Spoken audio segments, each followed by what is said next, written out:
טוב, ערב טוב, בשם השם נעשה ונצליח, שנזכה להגדיל תורה ולדירה מועדים לשמחה וששון ועיקר לכל עם ישראל pour l'élévation de l'âme de tous les morts d'Israël, malheureusement, et refoua shlema. Pour tous les malades d'Israël, Shenitbaser, Vinishma, Rak, Besorot, Tovot, Yeshuot, Venechamot. Ce soir, en question-réponse, Be'ezrat Hashem, pour la réussite et la Tzlacha, mamash dans tous les domaines de Alexandra Ouana, qui a acheté donc ce chiour. Bracha, Be'atzlacha pour elle et toute sa famille dans tout ce qu'elle entreprenne, Be'ezrat Hashem et la Géoula pour tous les enfants d'Israël. Amen, Amen. Sans plus tarder, on est ensemble pour une... Okay. Juste une refoua shlema. Refoua shlema. Pour Martine Rachel Batsara. Martine Rachel Batsara, Anna Elna Refanala, qui est à l'hôpital Shem Verechota Bechol Sherla. Il y a aussi...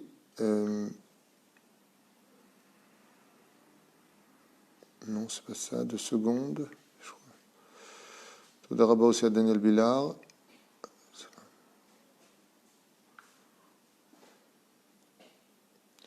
Yuval Cohen, Jonathan Bar David Ayakar, Kolam Israël, Iskou, Veimtsu, Benjamin Ganem Ayakar, Toda Rabba Gamken, Ava Mourer et tous ceux qui, Baruch Hashem, David Waknin aussi, pareil, Wakin, pardon, et tous ceux qui nous ont soutenus jusqu'à maintenant et qui nous soutiendront encore, Toda Rabba Mikol Alev, pour votre soutien, votre participation au Shiurim, en espérant être à la hauteur, et surtout vous apporter le sourire dans des moments de fête très ombragés par beaucoup d'événements qui nous touchent, entre autres le départ du Rav Eliaou Bakshi Doron, surtout Yagan Alenu, qui lui aussi est parti rejoindre les tzadikim d'en haut pour nous apporter la Géoula quand ça ne s'ouvre pas du monde d'en bas, alors on ouvre la porte de l'autre côté par le monde d'en haut, c'est ce que disent les Chachamim. Si ce n'était pas par le biais de la prière des morts, eh bien le monde ne pourrait pas vivre une seule heure.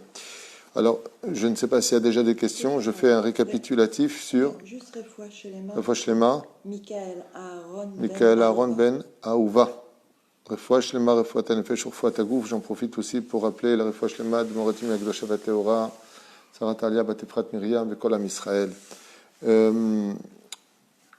Oui, alors je voudrais revenir avant que vous ne commenciez à poser vos questions sur quelques points ilkhatiques qui m'avaient été posés. Est-ce qu'une femme peut aller pendant Chol HaMoed chez le coiffeur? Non. Faire sa teinture? Oui. Elle pouvait le faire. Est-ce qu'une personne qui a oublié de dire la veille la Sfirat HaOmer peut la dire la journée? Oui, sans bénédiction, puisque le jour s'est levé, donc il ne dira plus de bénédiction, mais le soir, quand il viendra, il reprendra avec la bénédiction. Est-ce que... Ça a l'air. Il y avait quoi comme question aussi qui avait été posée? Pour la femme, c'est juste pendant la Omer. Non. Juste pour Chol HaMoed. Après, Ezrat Hashem, les femmes en Israël, si les coiffeurs sont ouverts, les coiffeuses, pardon, sont ouverts, car je rappelle qu'Al Pi Halacha, un homme coiffe les hommes et une femme coiffe les femmes, et pas le contraire. Une femme ne peut pas coiffer un homme, et un homme ne peut surtout pas coiffer une femme. Mais des choses qui sont tellement passées entre les filets depuis 2000 ans qu'aujourd'hui on ne comprendrait même pas pourquoi. C'est un métier, je ne comprends pas. C'est un interdit tout simplement et aucun rav ne le permet. Donc, Bekitsur Velaïnian, les femmes, après la période de Pessah, peuvent tout à fait aller chez le coiffeur, bien au contraire. Il y avait d'autres questions qui avaient été posées. Oui, est-ce qu'on fait le kiddush demain soir avec la bracha de Sheikh Yanou? Non, on ne dira pas la bénédiction de Sheikh Yanou comme je l'ai enseigné cet après-midi, mais là je le confirme. Be'ezrat Hashem, donc on ne dira pas la bénédiction de Sheikh Yanou pour le kiddush de demain soir, et on ne dira pas non plus le Hallel avec bénédiction, comme vous le savez, puisque ce jour de Yom Tov qui arrive demain soir n'est que la continuité de Pessah. Voilà, maintenant c'est un question-réponse, donc je suis là pour essayer, avec l'aide d'Hachem, de vous donner des réponses claires, et bien entendu référencées. Alors, c'est Stéphane Fitoussi. Stéphane Fitoussi, ou Tzaddik Yesod Olam. La France annonce la fin du confinement le 11 mai, veille de l'Akba Omer. Et date à laquelle s'est finie la mort des 24 000 élèves de Rabbi Akiva. Y aurait-il un rapport? Alors, une question qui est d'ailleurs surprenante pour moi, parce que tu me l'apprends, Stéphane. Je ne savais pas que le confinement en France, enfin, je ne l'avais pas encore vu, avait été prévu pour le 11 mai, qui correspond donc à la veille de l'Akba Omer et des 24 000 élèves de Rabbi Akiva. J'ai toujours dit que, comme l'enseignent d'ailleurs les prophètes, l'avait dit aussi le Rabbi de Lubavitch, que la France a un rôle très très important à jouer avec la Géoula. Ce n'est pas pour rien que le nom d'origine de la France est la Gaule, qui vient du mot Galout, mais qui vient aussi du mot Géoula, la racine du mot la Gaule. Et je ne sais pas exactement à quoi ils s'en tiennent. Est-ce qu'ils rechangeront les dates? Parce que pour l'instant, c'est que des projets, c'est que des perspectives pour essayer de relancer l'économie, remettre les gens en confiance. Donner une date, ça permet de moins souffrir. Donc je ne sais pas réellement si ça aura lieu le 11 mai ou pas.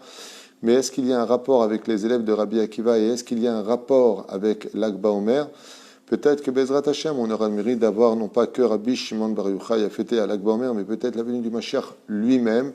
Et donc pour cela, il est évident que le mot d'envoi, en tout cas je n'ai jamais eu de doute sur cela, de par l'extrême richesse de l'histoire de France, qui est pour moi, après l'histoire du peuple d'Israël, certainement l'histoire la plus riche du monde. Hein, quand on étudie les États-Unis, quand on étudie l'histoire de Chine, bon, on a quelques preuves, mais ça va. Les Ying, les familles chinoises, ça va pas très très loin, mais l'histoire de France est très riche. Elle commence par Clovis qui conquérera la France. On parle de Attila, roi des Huns, et puis il y a toute une espèce de hiérarchie de rois qui se... de dynastie pardon, de rois qui interviendront. C'est une histoire très riche, et pas Minastam, que tous les commentaires de la Torah orale, les commentateurs viennent essentiellement de France, comme Rashi, les Balei Tosafot, et bien d'autres, que la liste serait très longue. Donc est-ce qu'il y a un rapport? Oui, je pense qu'il y a un rapport avec le déclenchement Bezrat Hashem de la France. Je pense que quand les Juifs de France auront pas simplement le déclic, mais la possibilité, car on ne peut pas demander à quelqu'un de faire une mitzvah s'il ne peut pas la faire. Donc je suis certain qu'à travers des tremplins comme le Binyan qu'on va construire, à l'aide qu'on apportera aux Juifs de France de faire leur alia dans les meilleures conditions du monde, avec l'aide d'Hachem, et espérons qu'on n'ait pas besoin d'attendre jusqu'à la construction du Binyan pour y vivre la Géoula, mais quoi qu'il advienne, on fera tout pour que la Géoula partira, et je sais que les 470 000 Juifs qui vivent encore en France aujourd'hui, quand ils prendront conscience de l'importance de rejoindre le pays d'Israël, la nation d'Israël, parce que c'est ici que tout se passera, ça va provoquer effectivement une suite à tout cela. Je pense que les Juifs des États-Unis aussi finiront par bouger, les Juifs qui sont un petit peu répartis en Allemagne, en Suède et dans d'autres pays comme le Canada finiront par suivre le mouvement parce que le bouchon de la Alia, c'est les Juifs de France. Et c'est pour cela que cette Alia est si difficile pour les Juifs de France, pays d'assister, pays où on a appris aux gens à se plaindre, pays où on a appris aux gens à ne pas se débrouiller seuls. La France, c'est un pays qui, tout le monde le sait, hein, c'est pas une critique, c'est un état de fait sur le terrain, c'est un pays d'assister. C'est pour ça que quand les gens viennent ici, ils ont besoin d'être assistés dans tout, ils ont du mal à se débrouiller parce que le système dans lequel ils ont été éduqués et cultivés ne leur permettait pas de voler leurs propres ailes facilement. Ils ont besoin de grandes explications. Ce n'est pas une critique, c'est un état de fait rabotaille.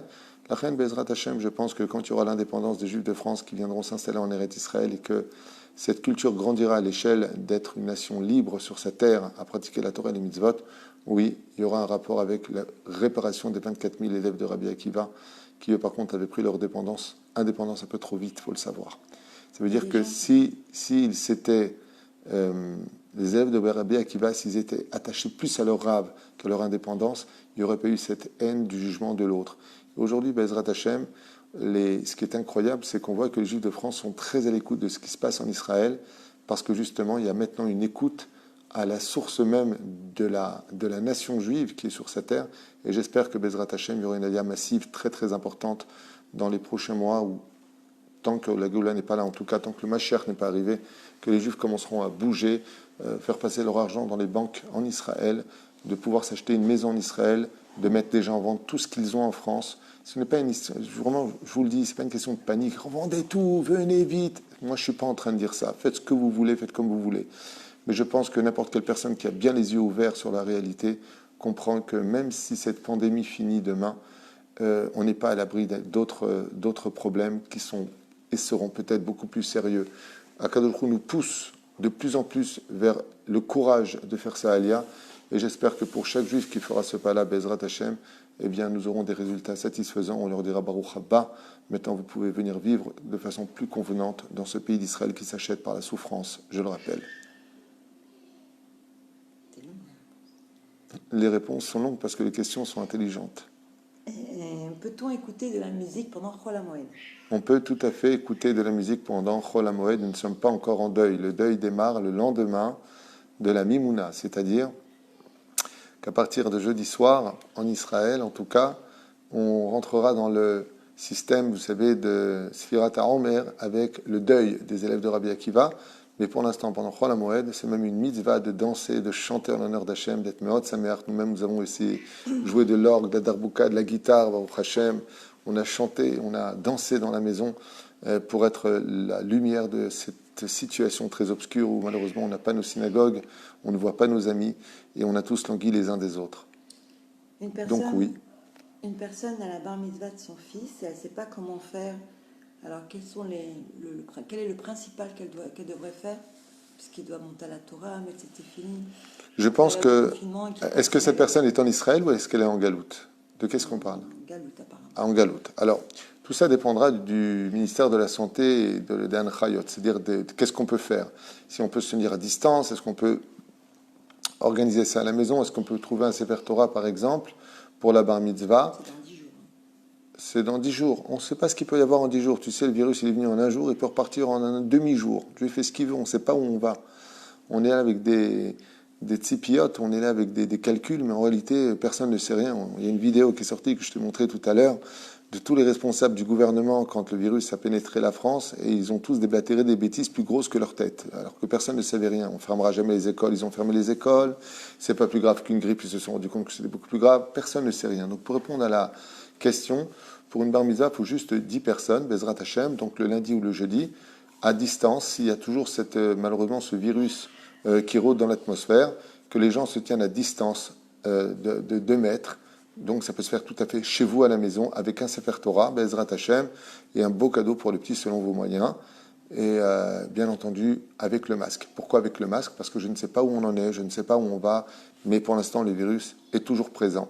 La reine, il faut être vigilant, que chacun vienne avec un masque. On peut tout à fait prier avec le masque, on peut dire la bracha avec le masque, il n'y a pas d'interdit, il n'y a pas besoin de voir les lèvres de celui qui lit, et votre fils pourra au moins faire sa montée à la maison dans la situation actuelle, comme beaucoup de mariages, alors qui se sont faits uniquement avec les 2 témoins, le rabbin et 2-3 personnes maximum, comme ça s'est passé à Tel Aviv, ou même dans des maisons où les rabbinim de la Rabbanout Arachil Israël sont venus marier vraiment avec 8 personnes, 10 personnes, il y a eu des mariages comme ça. Et si elle ne peut pas réunir 10 personnes? Si elle ne peut pas réunir 10 personnes, alors l'enfant aura raté le jour de sa bar mitzvah, mais ce sera récupérable de façon symbolique avec une autre paracha quand on sera libre. J'en profiterai pour une autre question qui m'a été... Pardon? Est-ce qu'il doit mettre quand même ses téphilines ce jour-là? Barour, l'enfant, oui, bien sûr, c'est évident. L'enfant, le jour de sa bar mitzvah, le jour de son anniversaire, 13 ans et un jour, donc le jour même de son anniversaire, met les téphilines, bevadai. Je parlais de la montée à la Torah. Si on est toujours confiné à la maison et qu'on ne peut toujours pas sortir et qu'on ne peut toujours pas organiser de Beth Knesset ou qu'on ne peut pas faire venir de gens à la maison, alors on fait avec les moyens du bord. Mais les tefilines, il est obligé de les mettre et c'est très important de lui faire une petite séouda, même si vous êtes très peu à la maison. Ça s'appelle séoudat mitzvah, le jour de la bar mitzvah. On peut même mettre de la musique alors qu'on était pendant la période du Homer, parce que Beyom Chadonato, Yom Simchat Libo, c'est le jour de sa bar mitzvah. Donc vous avez même le droit de mettre un tape avec de la belle musique chassidique en lui souhaitant un grand Mazel Tov. Il n'y aura pas beaucoup de quantité, mais il y aura beaucoup de qualité, Be'ezrat Hashem. Maintenant, ceci étant, si le temps passe et que malheureusement on arrive un peu trop loin de la bar mitzvah, alors ce qui serait bien, c'est que l'année prochaine, à Jérusalem, si Dieu veut, eh bien, quand viendra sa paracha, il la lise entièrement au Sefer Torah, le Shabbat, qui sera d'une certaine façon son Shabbat à lui, sa bar mitzvah à lui. Le cadeau, par contre, n'a pas besoin d'être en rapport avec le confinement ou toute autre chose. Le cadeau, vous pouvez le faire. Est-ce que les séfarades peuvent faire la Seudat Mashiach instituée par le Baal Shem Tov?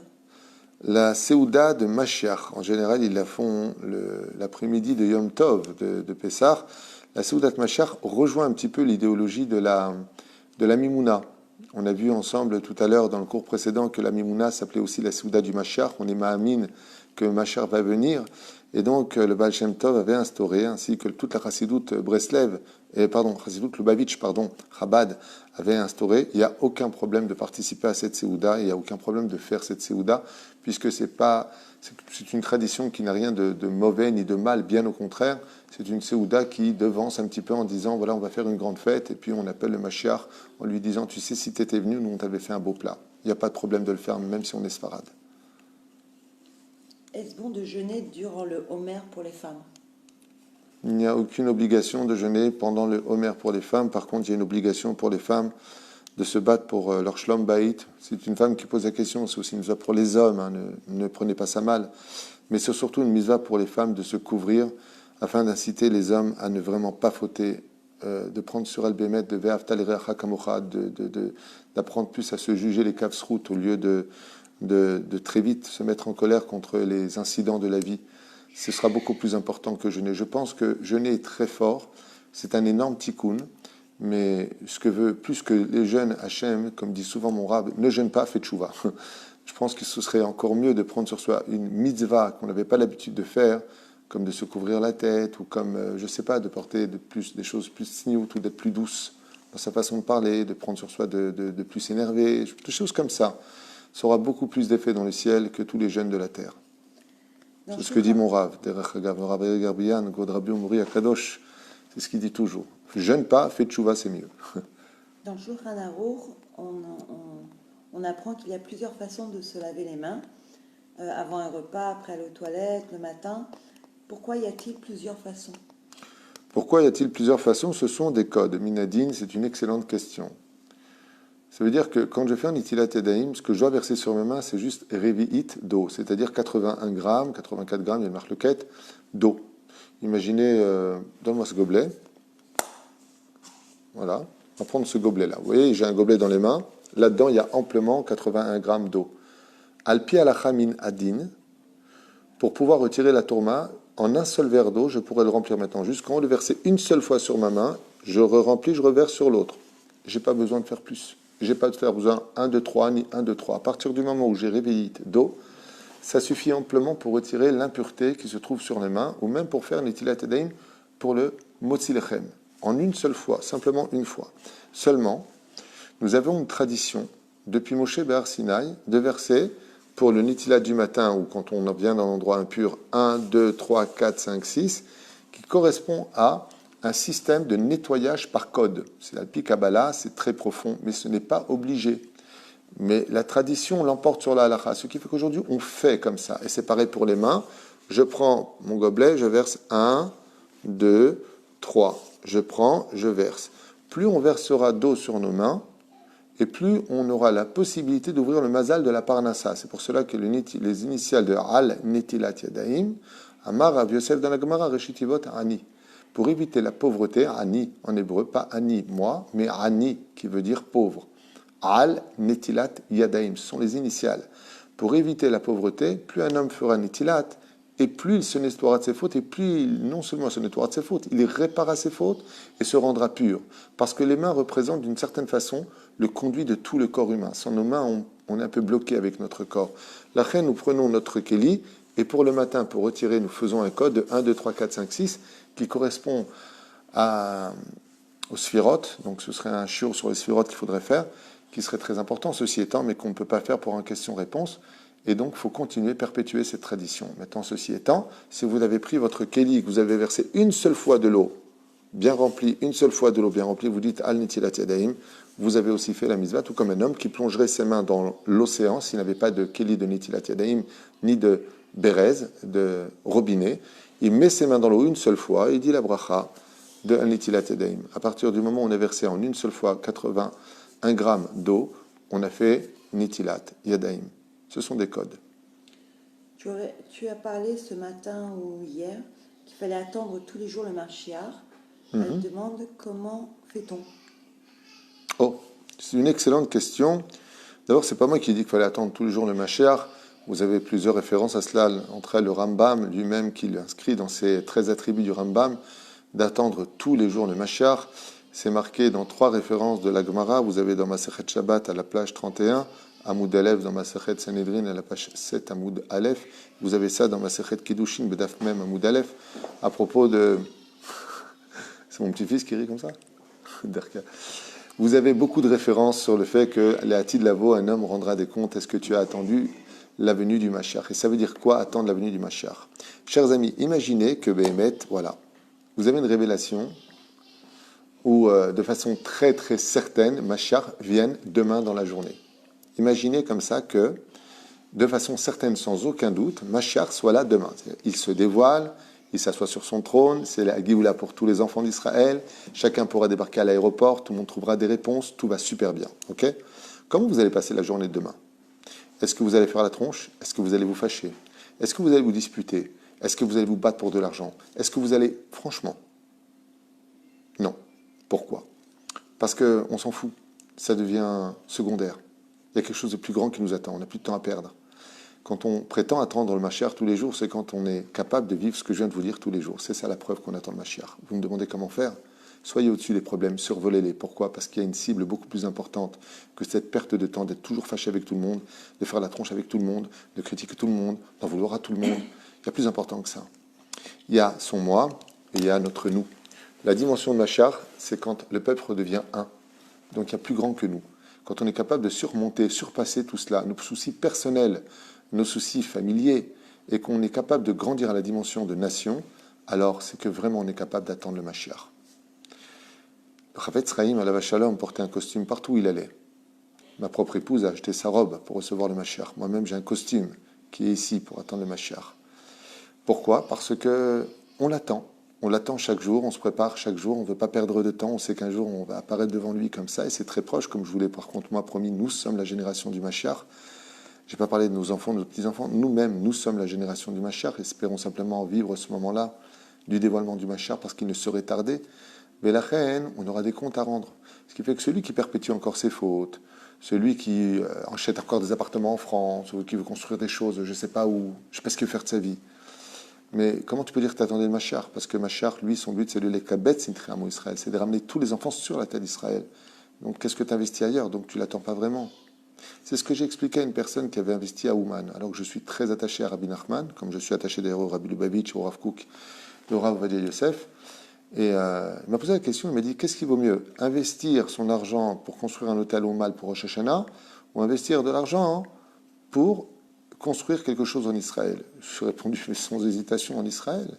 Parce que si pour toi, tu construis un hôtel en investissant pour Rosh Hashanah, ça veut dire que tu n'attends pas de Mashiach jusqu'à Rosh Hashanah, ça veut dire que tu n'imagines pas une fraction de seconde que Rabbi Nachman sera aussi à Triatametim avec le Melech HaMashiach. J'arrive pas à comprendre, elle est où ta Emouna? Si tu es capable de projeter à très loin le fait que tu seras à Ouman cette année, c'est que tu ne crois pas au Mashiach aujourd'hui, mais qui viendra donc après Rosh Hashanah. Donc tu as raté tous ces jours de mitzvot, et les gens rendront des comptes pour ce genre de choses. Je sais que ce que je viens de dire va être très critiqué par certaines personnes qui sont un petit peu trop, je ne peux pas dire fanatiques, mais qui ont oublié d'avoir un peu plus de pensée correcte. D'accord? Bezrat Hashem, mieux vaut investir. Enfin, en tout cas, chacun son rave. Moi, c'est ma réponse à moi. Voilà, je restais comme ça pour ne pas éclabousser les autres. Et justement, il y a quelqu'un qui demande, sommes-nous vraiment prêts à accepter tous les changements que le Mashiach va nous apporter? Oh, ça c'est... Je ne sais pas qui c'est qui pose la question, mais bravo. Stéphane, il s'appelle. Stéphane, je ne sais pas comment il s'appelle, en tout cas Stéphane, kol hakavod pour ta question. C'est je dirais presque la plus belle des questions qu'on m'ait posées depuis bien longtemps. On m'a posé beaucoup de questions et sympathiques, mais celle-là, elle est magnifique. On vit dans un monde de mensonges, sache-le. On vit dans un monde de mensonges. Alors imagine un tout petit peu qu'une personne, pas toi, chas shalom, vive dans un monde lugubre, pathétique, il n'y a rien de spécial, mais on s'est habitué. On s'est habitué à avoir un peu de soleil, les vacances au mois d'août, on s'est habitué à étudier un petit peu la Torah, d'avoir son petit Shabbat, une jambe sur l'autre, les chadodi, c'est très bien. On s'habitue à tout ça. Puis d'un coup, on vient à ces personnes, on lui ouvre une porte qu'il ne connaissait même pas, il ne savait même pas qu'il y avait une porte. Et puis on lui ouvre les yeux vers un univers, un monde qu'il ne connaissait pas, digne des Mille et une nuits ou Alice au pays des merveilles. Un monde féerique. Un monde où l'atmosphère, quand tu la respires, te donne toutes les raisons d'être le plus heureux du monde. Est-ce qu'on pourrait dire que cette personne, elle aurait besoin d'être prête à accepter ça ou pas? Sheila. Sheila Gdola. La réponse figure dans ma Masechet Sanhedrin. Et il dit comme ça. Quand Sancheriv, roi de Hachour, est venu conquérir Jérusalem, il est venu avec un peu plus d'1 million de soldats, armés jusqu'aux dents d'une haine démesurée contre les Juifs, voulant lutter contre le Dieu d'Israël. Écoute bien ce qui a marqué. La Gemara nous dit que l'ange Gabriel a ouvert les cieux. Il a ouvert les cieux. Et qu'est-ce qu'il a fait? Écoute bien. Hein. Il a fait entendre les chants. Vous savez, vous connaissez Perek Shira. Les anges responsables du monde de la nature chantent. Ça s'est passé à Pessah. L'ange Gabriel a ouvert les cieux. Et les Chachamim nous disent que ces goïms remplis de haine, démesurés contre les Juifs, venus boire du sang de Juifs, quand ils ont entendu la magnificence des chants divins, sont morts. De quoi ils sont morts? Il y a deux opinions. Il y en a une qui dit que leur âme a brûlé par l'ange Gabriel, qu'il les a brûlés du bas parce qu'il vient renouveler, comme on l'a dit, la tvoua, c'est-à-dire les récoltes, et il les a brûlés en même temps. Deuxième opinion, ils sont tombés tellement amoureux du Dieu d'Israël, ils ont tellement vu d'un coup la vérité que la vérité tue. Ça les a tués de honte et ils sont partis de leur corps. Quand on était au Har Sinaï, autre exemple, le peuple d'Israël avait atteint le 49e degré de pureté. Il manquait encore un degré. Quand Dieu s'est dévoilé et qu'il leur a dit « Je suis l'Éternel, votre Dieu, qui vous a fait sortir du pays d'Égypte », les enfants d'Israël se sont effondrés par terre. Leur âme, parha dil Zohar, leur âme a quitté leur corps d'amour pour Dieu. C'est exactement ce qui se passera quand viendra le Mashiach. La vérité sera tellement palpable dans notre monde que c'est pas est-ce qu'on sera prêt à recevoir, c'est qu'on aura honte de ne pas l'avoir reçu avant. Je pense que c'est une excellente question. C'est nous qui aurons honte de ne pas avoir compris à l'image des morts. Quand quelqu'un décède, sache-le aujourd'hui en 2020, les nouvelles lois, quand une personne sort de son corps et qu'elle voit le monde de vérité, elle jure devant Dieu ce que la Gemara nous dit.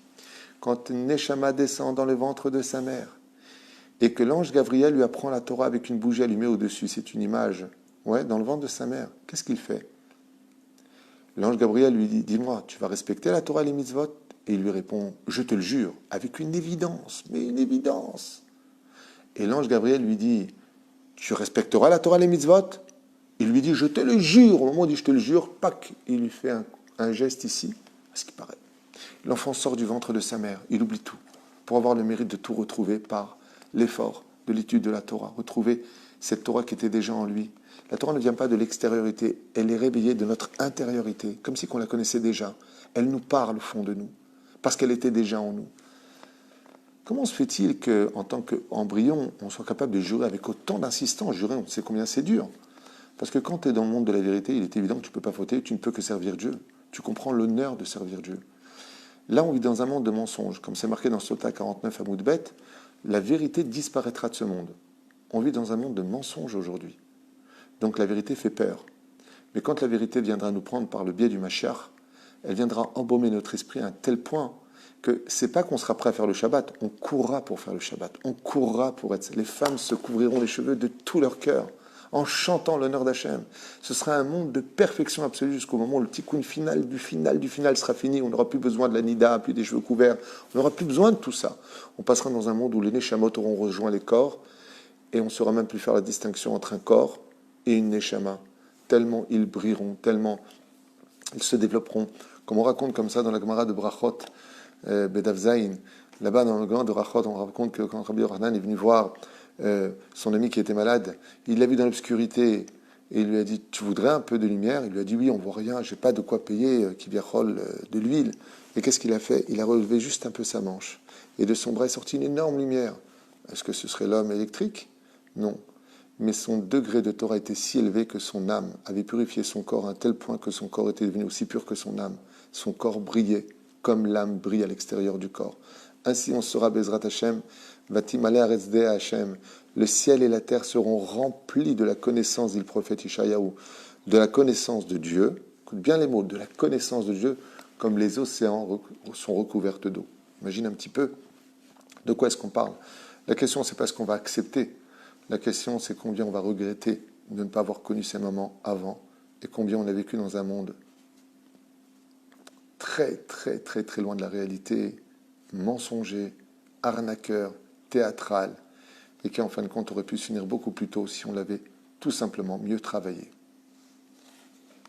Ok. Est-ce que le Mashiach sera-t-il reconnu partout dans le monde? Est-ce que le Mashiach sera reconnu partout dans le monde? Non, pas au début. Il y aura toujours des opposants, et en général, on doit surtout s'attendre aux opposants religieux. Le Mashiach, quand il viendra, c'est en plusieurs, je vous l'ai déjà dit, vous savez, quand on commence quelque chose, ça se fait toujours par des guerres. D'ailleurs, vous le dites en chantant. Ose hadashot, Baal milhamot. Tout ce qui est hidouche, tout ce qui est nouveau, Baal milhamot. On devient des guerriers. Le Mashiach aura des ennemis. Le Mashiach devra prendre le temps qu'il lui faudra pour montrer qui il est. D'un côté, il sera mis à l'épreuve, de l'autre côté, il sera discuté. Puis troisièmement, d'avoir un roi en Israël, c'est quelque chose qui, au niveau médiatique, est un retournement de situation. On est un pays démocratique et donc pas de roi. Parce que la royauté appartient au monde de la... comment on appelle ça? Il y a un nom pour cela, pour les rois, c'est la... Rappelle-moi. Non. Non. La royauté dépend du roi uniquement. Un roi, c'est celui qui a droit de vie, droit de mort, c'est lui qui fait les lois. Il ne pose pas la question. Il n'y a pas de vote. Est-ce que vous en pensez ou pas? J'ai oublié le nom. Ça ne me revient pas, mais je le connais très bien, mais ça ne me revient pas. Donc le roi, il appartient à un système qui, quelque part, ne va pas dépendre de la Cour suprême et encore moins de ce que pense le ministre un tel ou le peuple. À partir du moment où il est roi, il est roi. Et c'est au peuple de s'adapter à cette royauté. Donc, Vadaï que le Mashiach aura besoin de faire ses preuves, et quand il va se dévoiler, lui-même ne sera pas sorti de l'auberge. Mais en réalité, cette perte de temps pour apporter l'évidence qu'il est le Mashiach vont permettre à la monarchie. Merci beaucoup pour celui qui me l'a rappelé, c'était la monarchie. Ah, Béatrice, juste en face, à Lali. Exactement, Béatrice, tu as trouvé le mot, c'est la monarchie. Et donc de passer de la démocratie à la monarchie, c'est comme le ciel et la terre. Donc c'est quand même un sacré retournement de situation. Il va déclarer la guerre à Amalek, donc il va faire sortir le peuple contre les nations du monde.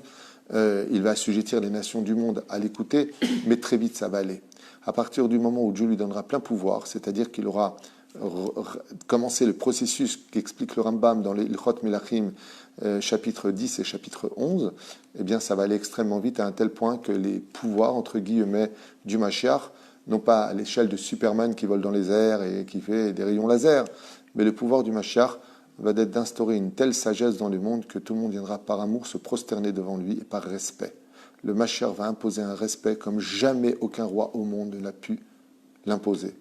Un respect, je ne dis pas une dictature, je ne dis pas une peur, mais il y aura un respect pour lui tellement grand avant que lui-même ne dévoile la présence d'Hachem. En fin de compte, le Mashiach n'est que l'entonnoir du dévoilement de la Shekhinah dans le monde d'en bas.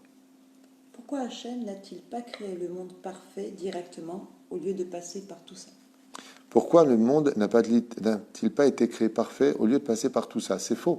C'est une mauvaise question qui est une bonne question, mais c'est une mauvaise question. Pourquoi c'est une bonne question? Parce que Béhémet, pourquoi souffrir? Pourquoi c'est une mauvaise question? Parce que Dieu a créé le monde parfait. Quand il a créé le monde, revenez sur la paracha de Bereshit. Jour 1, jour 2, jour 6, il crée l'homme et il le met où Dieu? Dans la galère? Absolument pas. La Gemara dans Sanhedrin nous dit que Adam Arishon, les anges lui faisaient cuire des michuis de viande et lui donnaient dans sa bouche, c'était la Torah dévoilée, et d'autres lui versaient du vin de haute qualité, c'était la Torah et ses secrets. Il était au jardin d'Éden, Adam et Ève. Il devait se développer dans le Shabbat absolu. Mais c'est notre conduite qui a provoqué un changement d'histoire, un croche-patte, je dirais, de la providence divine à cause de l'arbre de la connaissance du bien et du mal, qui vont projeter tout simplement l'histoire de l'humanité par un croche-pied. Ce croche-pied a été voulu quelque part par le divin. Pourquoi? Ça aurait pu être évité à maintes reprises. Seulement l'homme est emmené là où il veut aller. La volonté d'Adam Arishon dans la faute originelle a été de refuser les plans divins tels que Dieu les voyait. Pourquoi? Je vais expliquer ça en 2 mots, en essayant d'être bref pour chaque question-réponse. Vous allez comprendre, c'est magnifique à écouter, franchement. C'est une des réponses d'ailleurs du Rav Dessler, Rabbi Eliyahu Dessler alav shalom, dans son livre Mirtav Eliyahu. C'est que quand Adam Arishon a été créé, il a été créé à un tel degré de magnificence que les anges l'ont appelé Dieu. Ils croyaient que c'était Dieu. Adam Arishon, les anges, qui sont créés le 2e jour, écoutez bien, étaient persuadés qu'Adam Arishon était Elohim.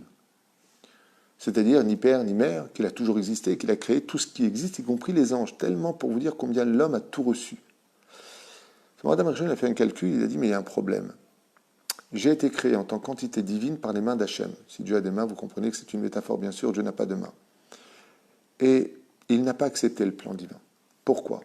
Parce qu'il a tout reçu gratuitement. Il a été créé à l'âge de 20 ans, il faisait plus de 100 mètres de hauteur, extrêmement beau, tout le monde était en train de se prosterner devant lui. Mais Adam Arishon, il a dit, mais ok, tout va bien, j'ai pas de problème, mais quel est mon mérite? Pourquoi ça? Et Dieu lui a dit, parce que je t'aime. Alors Adam, il lui a dit, alors, ok, il n'y a pas une embûche quelque part? Il dit, pourquoi? Il lui dit, parce que je voudrais ne plus mériter ce salaire et te prouver que je peux revenir par amour, moi aussi pour toi, puisque tu m'as créé par amour. Moi, je voudrais revenir vers toi aussi par amour. Mais tu ne peux pas revenir si tu n'es pas tombé. Si tu n'as pas fauté, tu ne peux pas revenir. Donc le Rav Dessler explique qu'Adam Arishon a voulu fauter, volontairement, pour annuler le plan de recevoir le pain de la honte. C'est ce qu'on appelle le pain de la honte, c'est-à-dire Dieu m'a créé, il m'a tout donné sans galère, la question que vous avez posée, mais Adam Arishon, il dit d'accord, je veux bien, mais je vous pose une question tellement connue dans le judaïsme, ou plutôt dans la chassidoute. Franchement, pour celui qui a posé la question, est-ce que tu préfères rentrer dans un restaurant de luxe et dire écoutez, bonjour, voilà, j'ai très faim, vous êtes humain, vous avez un cœur, vous me donnez à manger? Eh bien, on a compris que tu ne pourras pas payer. Alors on vous sert. Et puis à ce moment-là, on vous propose de boire du vin de qualité, ou du coca, ou de l'eau. Et là, vous êtes très gêné, vous dites non, je ne peux pas abuser, juste un petit verre d'eau. Premier cas de figure. Deuxième cas de figure, vous rentrez dans le restaurant avec une magnifique Mercedes que vous postez devant le restaurant, on vous ouvre la porte. Bonjour, bonjour, donnez-moi la carte, tu regardes comme ça, tout est Chalak Bet Yosef, et tu prends un magnifique canard laqué, Chalak Meadrin, tu prends des plats de folie, tu prends une bouteille de vin, mais qui coûte, allez, 15 000 euros si tu veux, ok? Et puis à la fin, tu demandes un dessert, et comme ça, hein, excusez-moi garçon, vous pouvez me donner la carte des desserts, tu regardes, alors je voudrais ça et ça, attends, je goûtais ça aussi. Oui monsieur, on te les apporte, et pour finir, tu payes l'addition en donnant ta carte, et tu fais un très joli sourire au serveur en lui donnant 50 euros pour lui dans les mains parce que tu as de grands moyens. Ok? Laquelle des deux tu préfères? Le premier cas de celui qui rentre, qui a un peu honte, qui ne veut pas trop déranger parce qu'il n'a pas les moyens de payer, donc ce qu'on lui donne c'est bien, ou le deuxième cas de celui qui est multimilliardaire et qui se permet même d'être un petit peu grossier, un petit peu hautain en faisant des grands gestes. Mais la différence qu'il y a, c'est que quand il va laisser le pourboire au serveur, c'est avec amour que le serveur va le raccompagner jusqu'à sa voiture en disant « Mamash, revenez tous les jours ». Ainsi a voulu Adam Arishon. Le scénario au premier du mec qui tape au restaurant comme Adam Arishon qui a été créé, qui dit voilà, ben, je peux avoir ça, vous pouvez me donner ça. Adam, il dit c'est bien, mais je préfère l'avoir de mon propre mérite. Je veux payer ce qu'on me donne pour ne pas avoir l'impression d'être un clochard de la demande de l'autre. Je préfère payer, je ne veux pas que ce soit gratuit. Ce qui fait que la faute dans laquelle nous a plongé Adam Arishon, en réalité, n'est que on va dire le transfert d'un homme clochard qui devient riche en faisant la Torah et les mitzvot dans ce monde. Et c'est pour cela que pour finir la phrase, on dit tout le temps après chaque étude et après chaque bonne action, pour celui qui le savent, Rabbi Hanania ben Akashi omer Ratzah Kadosh Baruch Hu les akot et Israël Torah mitzvot. Le fait que Dieu nous ait donné la Torah et les mitzvot à accomplir nous fait créer à chaque fois un ange qui sera la monnaie d'échange dans le monde d'en haut. Ce qui fait que quand on retournera du monde duquel on est venu, là où tout est vérité, et que Dieu nous dira Psh, kol hakavod, tu as fait Shabbat, tu as fait mitzvot, tu t'es battu pour ta terre, tu as fait tout ce qu'il fallait, Gan Eden. Mais il ne peut pas te donner n'importe quel Eden. Il ne peut pas te donner celui que lui il veut, parce que Dieu est justice. Il va te donner selon le nombre de mitzvot que tu as accomplis sur terre. Et la dimension de ta maison pour l'éternité prendra exactement la même dimension sur Terre. Quand tu as beaucoup d'argent, tu achètes une super belle villa. Tu ne vas pas te mesurer. Si tu es multimilliardaire, pourquoi tu vas prendre une villa avec qu'une piscine? Tu veux le terrain de tennis, tu veux la piste d'atterrissage pour ton hélicoptère. C'est ce que tu veux. Si tu es multimilliardaire, il faut bien qu'il te serve à quelque chose. Dans le monde d'en haut, tu ne vas pas te souffrir d'un petit olam haba. Parce que là-bas, c'est éternel. Ce n'est pas pour 70 ans, 100 ans de vie. Donc Adam Arishon, il a dit pour moi et pour mes enfants, je ne veux pas manger le pain de... S'il te plaît, tu peux me donner? Non. S'il te plaît, combien ça coûte? Voilà pourquoi on galère. Ce ne sont pas des galères, c'est un plaisir qui nous permet, à l'image du travail, on travaille dur, mais quand on a son argent, on est content. On travaille dur dans ce monde, et quand on verra le nombre de mitzvot qu'on a gardé pour le monde futur, alors on dira à Dieu, pourquoi tu m'as pas donné encore plus de mitzvot, ou pourquoi tu m'as pas donné encore plus de galères pour que chaque mitzvah que je fasse soit encore plus grande dans le mérite d'avoir sué pour l'accomplir. Peut-on écouter de la musique pour Yom Ha'atzmaut? Si vous posez la question aux élèves des élèves du Rav Kook, oui, on peut tout à fait écouter de la musique pendant Yom Ha'atzmaut. Si vous écoutez ce que disent les Haredim, on ne peut pas écouter de la musique à Yom Ha'atzmaut. La reine, chacun fera selon son Rav. Il y en a qui écoutent de la musique, il y en a qui n'écoutent pas. Ceux qui veulent écouter auraient éventuellement des rabbanim sur qui ils pourraient compter. Ceux qui ne veulent pas écouter suivront le chemin du Rav Ben Sion Abba Shaul, du Rav Ovadia Yosef, du Rav Yorbach, du Rav Eliashiv, du Rav Kanievski, qui n'écoutent pas de musique à Yom Ha'atzmaut. Ceci étant, celui qui veut le faire, on ne pourrait pas dire qu'il a tort, car Yom Ha'atzmaut est un des jours les plus grandes choses de l'année juive. Ce qui est très dommage, par contre, c'est ce qu'on en a fait. Ce qu'on a fait du jour, vous savez, c'est un petit peu comme Shabbat et Yom Tov. Dieu nous a donné des jours magnifiques à célébrer dans l'année, Et si malheureusement pour nous Yom Ha'atzmaut, ça devient un jour de clownerie, un jour où les filles et les garçons vont ensemble à l'hôtel, un jour où on fait n'importe quoi, la guitare, on s'embrasse, on fait n'importe quoi, bon bah, dans ce cas-là, c'est pas Yom Ha'atzmaut, ça devient Yom Ha'atzamot.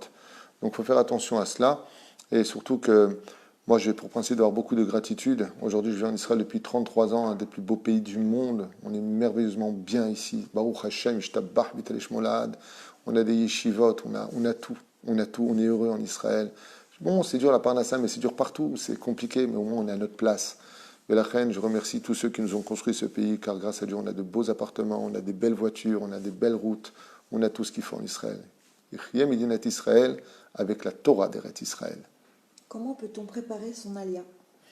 Il y a plusieurs façons de préparer ça. Il y a celle qui est spirituelle, donc s'armer d'une énorme patience, prendre sur soi le Tani Dibour. Ça veut dire prendre sur soi de ne pas critiquer, savoir qu'on va beaucoup souffrir en Israël, parce qu'Israël, comme c'est marqué dans la Gemara de Masechet, Brachot Bedaf et Amoud Aleph, s'acquiert avec de la souffrance. Donc il faut venir avec beaucoup d'émouna, beaucoup d'humilité. Accepter de tout recommencer à zéro. Si vous ne partez pas avec ça moralement, ne partez pas. Parce que c'est une terre qui peut vous avaler tout cru. De l'autre côté, si vous partez avec ça, vous allez monter très très vite. Ça veut dire que si vous attendez beaucoup d'Israël, alors ça va peut-être vous décevoir parce que Israël n'a pas grandi en vous attendant. Nous, quand on monte en Israël, notre mentalité, c'est « Puis là, je suis venu, alors donne-moi, ça va, j'ai fait ma alia quand même. » Comme si tu as fait une tova à la terre. Alors qu'en réalité, tu es juste en retard de plusieurs années et que tu aurais dû monter déjà depuis très longtemps. Mais Dieu le dit dans les prophètes, je vous montrerai un par un, doucement, mais sûrement. Au niveau du professionnel, c'est exactement les Torchnites, le programme que j'aimerais créer avec justement toute l'équipe que nous avons pour cela. C'est justement une piste d'atterrissage professionnelle reconnue au sein du gouvernement israélien, parce que malheureusement les reines sont là-bas, donc il faut y être pour pouvoir y accéder et pour pouvoir changer la donne. C'est de créer Bezrat Hashem, ce que nous proposerons d'ici peu, un binyan, c'est-à-dire un centre de la Aliyah, qui est reconnu d'État, qui est reconnu par le gouvernement israélien, reconnu par la mairie d'Ashdod, avec lequel on travaillera avec des gormim, des avocats, pour créer Bezrat Hashem un pseudo-pôle emploi, en tout cas diriger les gens professionnellement sur le domaine éducatif, sur le domaine social, sur le domaine psychologique, parce qu'il y a aussi des cas très importants qui sont très ignorés malheureusement du côté des rabbins. C'est l'état psychologique des couples, l'état psychologique des enfants qui débarquent, qui n'ont pas envie de vivre ici, qui ont laissé leurs copains de 14 ans. Il y a beaucoup de problèmes dans l'intégration qui en réalité pourraient très très bien se résoudre si elles étaient mieux cadrées.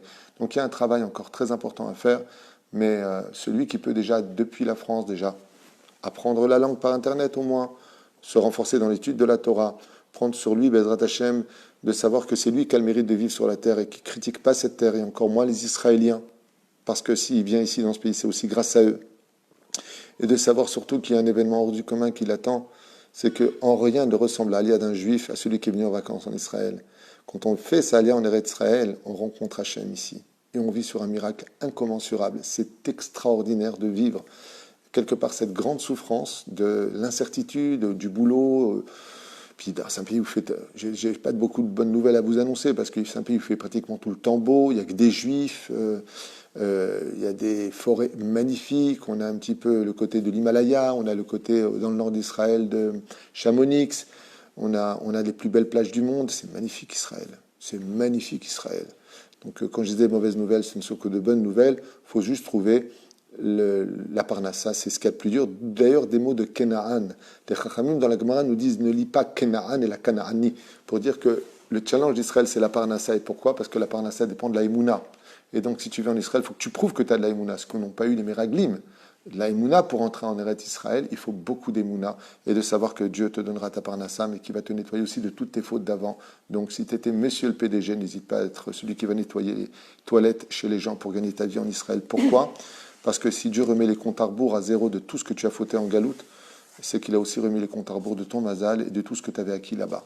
Après, Bezrat Hashem, il y a des gens qui ont fait leur alia, qui ont tout perdu en Israël et qui redémarrent tout à zéro. Mais grâce à Dieu, ils sont vivants, leurs enfants sont yeshivot, ils ont fait grandir leurs enfants et aujourd'hui ils réussissent et c'est très dur. Je vous rappellerai juste une chose un petit peu déplacée et je m'en excuse, mais je rappellerai que pour les Juifs de France, s'il n'y avait pas l'aide de l'État, ils seraient en grande difficulté en France. En très grande difficulté. Je pense que tout le monde le sait. Pas tout le monde, il y a des gens qui se débrouillent très bien aussi sans les aides de l'État français. Mais en Israël, il n'y a pas vraiment de social. Et j'espère que ça changera très prochainement avec Bezrat Hashem, tout ce qu'on est en train de mettre en place pour cela. comment ça va se passer à la venue du Mashiach? Va-t-on partir directement en Israël ou, pour ceux qui sont en France ou au Canada ou aux États-Unis, rester là-bas? Ça va dépendre de comment va venir le Mashiach.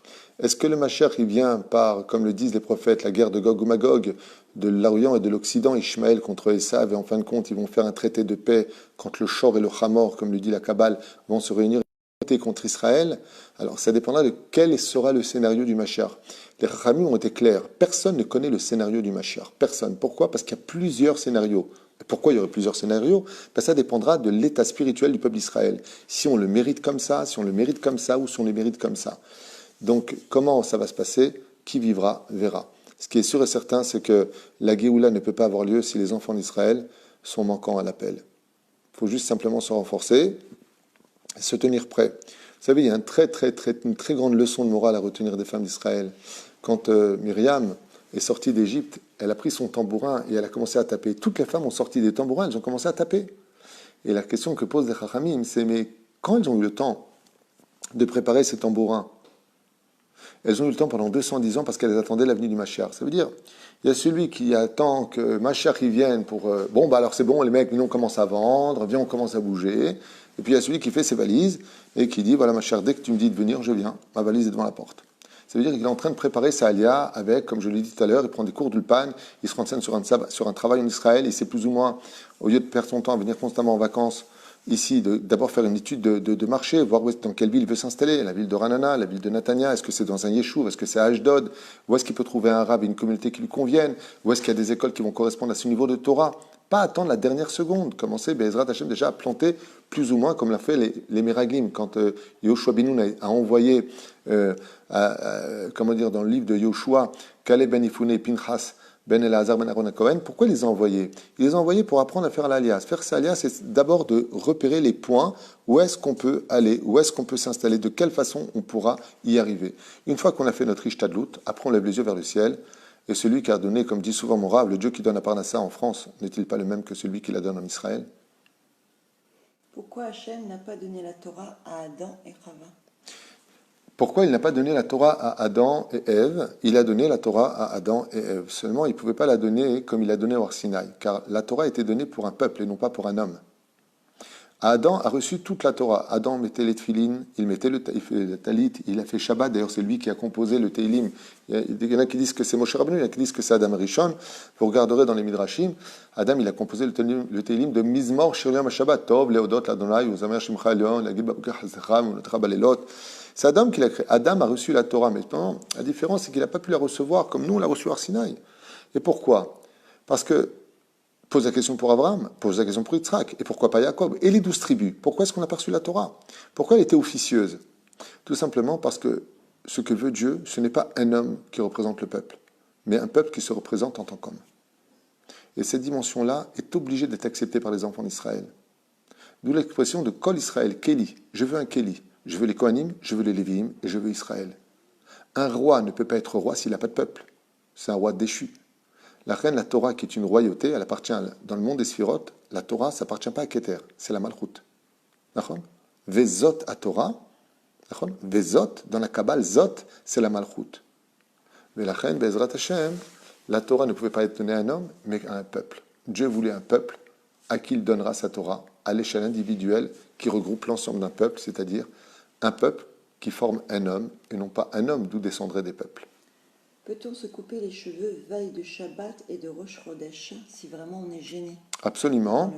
Si une personne, pendant le Homer, a vraiment besoin, par rapport à son travail, il est dans certains, je ne sais pas, dans des domaines en tout cas où il est obligé de se couper la barbe, ou qu'il a des problèmes de peau. Il y a des gens qui ont des problèmes de peau qui m'écrivent énormément par rapport à ça. Ils sont obligés de mettre de la pommade, ils ont de l'acné, on dit. Ils ont des problèmes. Dans ce cas-là, on peut compter sur veille de Rosh Chodesh Iyar pour se couper les cheveux si on ne peut pas suivre cette tradition-là, bien sûr, ou alors veille de Shabbat, en l'honneur du Shabbat. Vous pourrez aussi le faire, vous aurez sur qui compter, pour ceux qui ne peuvent pas suivre la tradition de ne pas se couper les cheveux jusqu'à l'Ad Baomer, ou Bichlal, comme dit le Harizal, jusqu'à Shavuot, veille de Shavuot. Le Harizal, il dit qu'on ne se coupe pas les cheveux jusqu'à la veille du 49e jour du Homer. Si une Neshama redescend dans ce monde pour une réparation lors de la résurrection des morts, quelle personne va revenir? Parce qu'il y a plusieurs réincarnations. Ah, par rapport aux réincarnations, quand tu auras la résurrection des morts, comment ça va se passer? C'est la question. Quelle est la personne qui revient? Alors, il y a plein d'opinions dans ce domaine, et je vais vous en donner deux pour ne pas tarder à chaque fois pour laisser un question-réponse pour tout le monde, avec l'aide d'Hachem. La première opinion nous dit que c'est le corps le plus méritant, celui qui aurait le plus de mitzvot, qui couchera les autres. C'est-à-dire que toutes les étincelles d'âme qui ont vécu dans les corps se réuniront comme une seule et unique entité dans le dernier corps, celui qui était le plus méritant. Celui vivra. Et ce même corps se tournera vers tous les étuis dans lesquels il a été réincarné, donc les corps qui sont des étuis, et les couchera à même le sol, puisqu'en fin de compte, toutes ces neshamot se réuniront en lui comme une seule et unique entité. Car on peut être une nitzotz et pas une neshama dans certains gelulim. Une étincelle et non pas une neshama complète. La deuxième opinion dit tout simplement que tous ceux qui auront étudié la Torah, Dieu aura de la place pour tout le monde. Et c'est-à-dire que même si on a été réincarné en tant que, je dis n'importe quoi, Mordechai, Yitzhak, Moshe, par exemple, 3 personnes, mais c'est la même personne, eh bien ces mêmes personnes-là resteront parce qu'elles ont un mérite pour la Torah. On va prendre plusieurs exemples dans ce domaine-là. Prenons Rabbi Akiva, par exemple. Lui, c'est sûr qu'il se relèvera très Amétim. Il s'est réincarné aussi en tant que le Ramchal, qui est la réincarnation de Rabbi Akiva. Alors lui, quoi, il ne se réveille pas, lui aussi se réveillera. C'est ces deux opinions. Tous ceux qui auront étudié l'étude de la Torah ou qui l'auront soutenue, ceux qui auront participé, Bémet, à la gloire d'Akadosh Baruch Hu dans ce monde, vivront et se relèveront à Triat Amitim. Et il y en a d'autres qui disent, non, il y a d'autres opinions qui disent que le dernier corps, le plus méritant, tous les corps se lèveront et le plus méritant fera coucher comme ça, comme une espèce de queue leu. Il dira à tous les autres corps, maintenant retournez-vous à la poussière puisque vous n'étiez que des corps et lui vivra, Bezrat Hashem, la dimension hors du commun de faire jouir dans l'infini bonheur de la Géoula toutes ces neshamot qui ont vécu là-bas. En d'autres termes, ça ne change rien pour la neshama parce que le corps n'est qu'un étui. Les bons partent toujours avant les mauvais. C'est pour laisser le temps aux mauvais de faire teshuva. Et pourquoi les mauvais ne quittent pas et payent pas pour ce qu'ils ont fait et que les bons restent? C'est le but de la Torah. Pourquoi Dieu prend sur lui nos fautes? Il est le roi des rois. C'est le but de la Torah. Le but de la Torah, c'est d'exister pour l'autre. Le but du Rav, c'est de prendre sur lui les fautes du peuple. Comme Baba Saleh qui a dit « Je préfère mourir que le décret s'abatte sur les enfants d'Israël ». Ils prennent sur eux les fautes du peuple. Quand Myriam est morte, elle a pris sur elle toutes les fautes du peuple d'Israël. Mais là, tu parles de grands. L'homme est chané. De gens simples, sans être raves. Alors je vous réponds de façon différente. Quand on a un procès dans le monde, qui on prend le meilleur des avocats? On prend donc toujours les meilleurs, si on veut s'en sortir. Quand dans le monde d'en haut, il y a un procès qui a lieu entre les anges accusateurs et le trône divin, pour sauver la personne qui est accusée en bas, qui est Chayam Mita, parce qu'il ne faisait pas Shabbat, par exemple, oui, eh bien, il va falloir prendre le meilleur des avocats pour qu'il monte. Donc, il est obligé de monter. Pour qui? Il est obligé de monter. Pour qui? Pour défendre celui qui est accusé. Donc, très souvent, comme Nadav a vu dans la paracha de Shemini, le Créateur du monde, il prend les meilleurs de ce monde, parce que quand ils montent devant Hachem, ils prennent la défense de ceux qui auraient dû mourir et leur laissent faire le temps de faire teshuva. Attends, tu vas me dire, mais c'est pas juste. Si les bons, ils meurent avant que les autres ne meurent, il y a un problème. Il dit pas du tout, car le but de ce monde, c'est d'engendrer le bien. Si grâce à sa mort, lui, il a plus de temps pour vivre et faire teshuva, oui, eh bien, il a engendré le bien. Donc le bien n'est pas mort. Il a juste engendré un autre bien qui est lui. C'est pour ça que ceux qui, d'ailleurs, vous le verrez dans toute la scarotte, quand quelqu'un meurt, qu'est-ce qu'on demande aux enfants? Qu'est-ce qu'on demande aux gens? Prenez sur vous une mitzvah pour ne pas que sa mort n'ait servi à rien. Ainsi donc, si on devait partir de ce monde pour laisser un héritage spirituel à ceux qui nous viendront après nous, alors ça ne s'appelle pas mourir, ça s'appelle vivre et faire vivre. C'est toute la différence. Le seul problème qu'on a, nous, c'est qu'on croit que la mort est une finalité, alors que la mort n'est rien d'autre qu'un retour à la source de laquelle nous sommes venus avant de naître, duquel nous reviendrons à la résurrection des morts. C'est pour cela que quand on entend un mort, on lui donne juste un pyjama et un drap, parce qu'il ne va que dormir dans la maison des vivants, qu'on appelle Bet Hachaim, et non pas la maison des morts. Okay. Est-ce que c'est vrai que quand le Mashiach se dévoilera, pendant 1 an, tout sera pareil et rien ne se passera? C'est un chidouche, je ne savais pas que ça durera juste 1 an. Je n'ai pas les dates exactes de combien de temps dureront les périodes du Mashiach. Il y a une Gemara qui nous dit que Mashiach vient pour 40 ans, 70 ans, pour 120 ans, pour 6000 ans, 7000 ans. Il y a beaucoup de dans la Gemara, mais ce qui est sûr et certain, par contre, ça je peux vous l'affirmer, c'est que vous avez raison. Ça va être au début normal, une mise en place normale, et ça va commencer à augmenter au fur et à mesure. Est-ce que ça va durer 1 an? Je ne l'ai encore jamais lu dans aucun livre. Si vous avez des références, je suis prêt à apprendre. Est-il possible que le Mashiach soit une personne déjà partie, déjà morte? Ah, il y a d'abord 2 choses à retenir pour le Mashiach. Les Chachamim nous ont confirmé qu'à chaque génération, il y aura toujours un Mashiach. Il y a un Mashiach à chaque génération. Yesh. Et donc il meurt. Mais de l'avoir compris comme l'auront compris quelques Lubavitch, comme le dit la Gemara, des Chayaya ou des Metaya, est-ce que le Mashiach viendra du monde des morts? On a vu ça que dans un seul unique endroit, c'est dans le christianisme. Vadaï, qu'une fois que l'homme est mort, eh bien, il ne peut pas revenir. Le Rambam le prescrit d'ailleurs dans les Ilchot Melachim, puisqu'il dit que quand Rabbi Akiva s'étant trompé, je dis bien s'étant trompé sur Bar Korva et qu'il a dit qu'il était Mashiach, étant donné qu'il a été tué, dit le Rambam, il est évident que ce n'était pas lui. Donc si une personne est tuée par une maladie, ou par une personne, ou par un serpent, comme ce fut le cas de Bar Korva qui a été tué par un serpent, alors qu'il était aux toilettes, ce serpent est rentré par en bas et l'a mordu pour lui montrer que l'orgueil finit toujours très mal pour un homme, eh bien, le Rambam dit que maintenant qu'il est mort, il ne viendra pas. Ça n'a rien à voir avec ce que dit la Gemara en disant, comme Daniel Ishramudot, ça n'a rien à voir avec ça. Donc si la personne qui est Mashiach meurt, c'est que ce n'était pas Mashiach Vadaï, et n'ayez aucun doute dans ce domaine. En tout cas pour ceux qui savent étudier la Gemara correctement. Ok. Comment peut-on savoir quel corps était méritant quand il y a la résurrection des morts avec les réincarnations? Comment on peut savoir quel corps? Écoutez, je vous dis franchement, j'ai appris d'un de mes enseignants à l'époque, j'avais posé cette question-là, et il m'a répondu, ce sera le dernier des corps. Alors je lui dis quoi, le dernier des corps? Il me dit, c'est un Rav à l'Yeshiva qui m'a expliqué, il m'a dit que la génération qui vivra la Géoula sera la meilleure de toutes les générations qui l'ont précédée. La meilleure de toutes. Pour ça, il y a un Machal et Ma'adavardomé.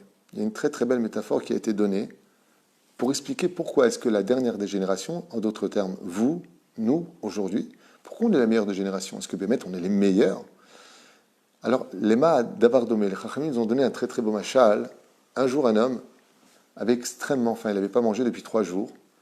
Et il arrivait comme ça, il avait une traîne, une grasse comme ça sur le visage. Et puis il s'est posté devant une boulangerie, qui avait une petite terrasse comme ça de café, un truc sympathique. Et puis il a dit à une dame comme ça, il lui a dit, vous savez madame, je n'ai pas mangé depuis 3 jours. Il dit, il n'y a pas de problème, je vous en prie, installez-vous, installez-vous. Veuillez lui servir un plat. Donc comme ça, il se met à la terrasse, on lui sert un plat et la dame paye pour lui. Puis elle s'assoit à côté, elle boit son café. Et puis voilà qu'il y a une autre personne qui avait entendu que cet homme avait très très très faim, il lui propose une boisson. Alors il lui offre une belle boisson, bien fraîche, et il lui redouble cette boisson-là. Puis à la fin, il y a une personne qui regarde comme ça, il voulait peut-être un dessert, 3 jours sans manger, ça fait quand même beaucoup. Alors il lui sert comme ça une très très belle religieuse, magnifique. Il mange, il est bien, il est bien. Et puis bon, le boulanger, il voit que c'est comme ça la vérité. Il dit, bon, je vous fais un petit café pour finir. Vraiment avec plaisir. Puis là, il boit son café, il est bien. Ah, il est cher, il est bien. Puis donc il y a un petit garçon qui vient, le petit fils du boulanger, il vient. Il lui dépose un tout petit bonbon, de rien du tout. Il lui pose, il lui dit, ça c'est la touche finale. Et quand il prend ce bonbon, il le regarde et il le bénit. Alors les gens, je ne comprends pas. Je vous ai donné un plat à manger, l'autre je vous ai donné un gâteau, je vous ai donné un café. Vous ne m'avez pas béni une seule fois. Et lui, vous le bénissez. Il dit, oui, c'est vrai que lui m'a donné la plus petite des choses, mais c'est ce qui manquait le plus au repas. Vous m'avez rassasié, mais le goût qui m'a donné, tous ces petits détails, à qui fait maintenant, c'est ce petit bonbon qui était sucré. C'est vrai que les Tanaïm, les Amoraïm, tous les grands d'Israël qui nous ont précédés, sans exception les Zougot, ceux qui étaient avant, ceux qui étaient après, les Rishonim, c'est vrai qu'eux, ils ont donné des grands plats. Mais nous, la petite génération dans laquelle nous sommes, c'est nous qui mettons les petits bonbons dans la bouche d'Hachem. C'est nous qui lui donnons tout petit truc, de rien du tout, c'est matok, mais ça va donner le repas à 2000 ans du dévoilement du Mashiach. Là, il y en a qui disent que c'est la dernière génération qui est en réalité méritante, Bezrat Hachem, dans cette génération qui sera le corps qui l'emportera sur tous les autres corps. C'est une explication que m'a donné un Rav à l'époque. Est-ce que le Mashiach sera-t-il forcément issu d'une famille religieuse? Si vous aviez posé la question à un certain Rav, il vous aurait dit pas forcément qu'un Mashiach c'est un rôle à jouer, un poste patati patata. Je pense que oui, puisque le but de la création du monde et du peuple d'Israël, c'est 2 éléments à ne jamais oublier. être une nation saine. C'est indissociable. Bleu. Ok? Donc, si Mashiach vient, c'est qu'il vient d'un monde de Torah. Le monde de la Torah, c'est le monde de la réalité. Ce que vient faire le Rambam, il l'explique d'ailleurs dans Ilchot Melachim, Marzira Atara le Yoshna. Il vient rendre les halachot comme les lois du pays. Ainsi donc, oui, je pense que Mashiach viendra d'une famille à laquelle on ne s'attendait pas vraiment. C'est marqué qu'il viendra d'une famille pauvre. Pieux, je ne l'ai jamais lu, mais pour moi, c'est une évidence. Donc, si vous me posez la question à moi, de votre dai, Pieux et pas sa famille. on m'a posé une question à moi, je vous ai répondu. Pour moi, il viendra d'une famille pieuse. Il doit être au Geba Torah, il doit être Talmid Racham. Donc, ça ne peut pas être, quand j'entends Bibi Mashiach, Kol HaKavod, moi j'aime beaucoup Bibi, hein, on soutient tout ce que vous voulez, mais il faut qu'il soit Talmid Racham, sinon il ne peut pas être Mashiach. Il doit être au Geba Torah. Comme une fois, on raconte qu'il y a un jour un homme qui est rentré chez le Rav Shteman, qui a forcé les portes. Il a forcé les portes. Et dites-lui que le Mashiach est là, c'est moi le Mashiach, c'est moi le Mashiach. Alors ils ont dit Rav Shteman, Godarav, il y a un fou, il veut rentrer, il dit qu'il est le Mashiach. Il dit, oh, très bien, faites-le rentrer. Il dit, ah, vous voyez, il arrive dans Rav Shteman, il lui a dit, Ani Mashiach, je suis le Mashiach. Il dit, ben ça tombe bien, justement, il y a une couche dans la Gemara qu'il n'y a que le Mashiach. Il lui a dit, tu peux me donner une explication? Il lui a dit, vous avez des toilettes, il est parti s'est barré. Roucha d'avoir que le Mashiach, il doit être un homme de Torah. Donc, est-ce que sa famille sera pieuse spécialement? Je n'en sais rien, mais lui, c'est sûr et certain qu'il le sera. Le roi du Maroc est bon avec les Juifs. Est-ce qu'il restera toujours roi quand le Mashiach viendra? Qui vivra verra. Est-ce que le roi du Maroc est bon avec les Juifs? De son père et de son grand-père, ils ont compris au Maroc que la bénédiction des Juifs apportait la bénédiction au pays. Ce n'est pas par amour pour les Juifs que le roi du Maroc est bon. C'est parce qu'il a compris que les Juifs étaient une source de bénédiction, comme aujourd'hui ont compris d'ailleurs l'Espagne, l'Italie et bien d'autres pays, comme la Tunisie, qui ont demandé aux Juifs de revenir s'installer. Là où viennent les Juifs, automatiquement, vous voyez, en Israël, ça fait 71 ans que ça arrive, on va atteindre les 72 ans d'Israël, on en est un des pays les plus avancés du monde. C'est un des pays où il y a le moins d'attardés, c'est un des pays où il y a le moins d'illettrés, c'est un des pays où high-tech est au summum, au niveau de la bourse, on est en haut, au niveau sécuritaire, on est en haut, high-tech, on est en haut.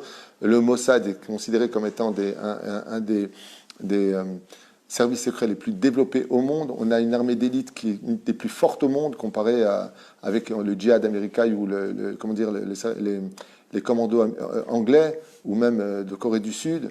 Grâce à Dieu, Israël, en 72 ans, s'est très vite développé parce que le peuple d'Israël a la main d'Hachem avec lui. Et certains non-juifs, comme le roi du Maroc, que je bénis de tout mon cœur parce qu'il a fait vraiment du bien à beaucoup de juifs, eh bien, a compris cela. Et il y a un peu d'intérêt dans tout cela, même s'il y a du bien qui est fait, une sécurité qui est faite pour nous. Les tombeaux de nos tzadikim sont parfaitement nettoyés. Mais si on observe bien l'histoire, chaque fois que les Juifs ont quitté un pays, le pays n'a pas tenu. Dans les mois, voire les années qui ont suivi le départ des Juifs. Les Juifs sont une source de bénédiction et d'organisation, de développement, de sagesse. Et surtout, je vous rappellerai que tous les conseillers des plus grands rois de l'histoire, que ce soit même Louis XVI, se sont toujours appropriés des Juifs pour avoir des conseils valables pour diriger leurs affaires. Les Juifs ont ça dans le sang, ce qui a toujours d'ailleurs provoqué la haine, voire la jalousie des autres. Est-ce que c'est vrai que le Rav Kanievski a dit récemment qu'il l'a vu et il sait qui il est? C'est le Rav David Abou Hatzera qui aurait dit éventuellement qu'il l'a vu et qui sait qui il est, de ce que j'ai entendu. Voilà. C'est pas le Rav Kanievski. Le Rav Kanievski, par contre, il n'arrête pas de dire qu'il faut monter, que le Rav Kanievski n'arrête pas de dire que la Géoula est très proche, ce qui paraît plein de choses comme ça. Mais une fois de plus, pourquoi nous décevoir? Attendons chaque jour. Le Rav Feinstein dit qu'à nos yeux, on sera tous non méritants, mais aux yeux d'Hachem, on sera plus méritants.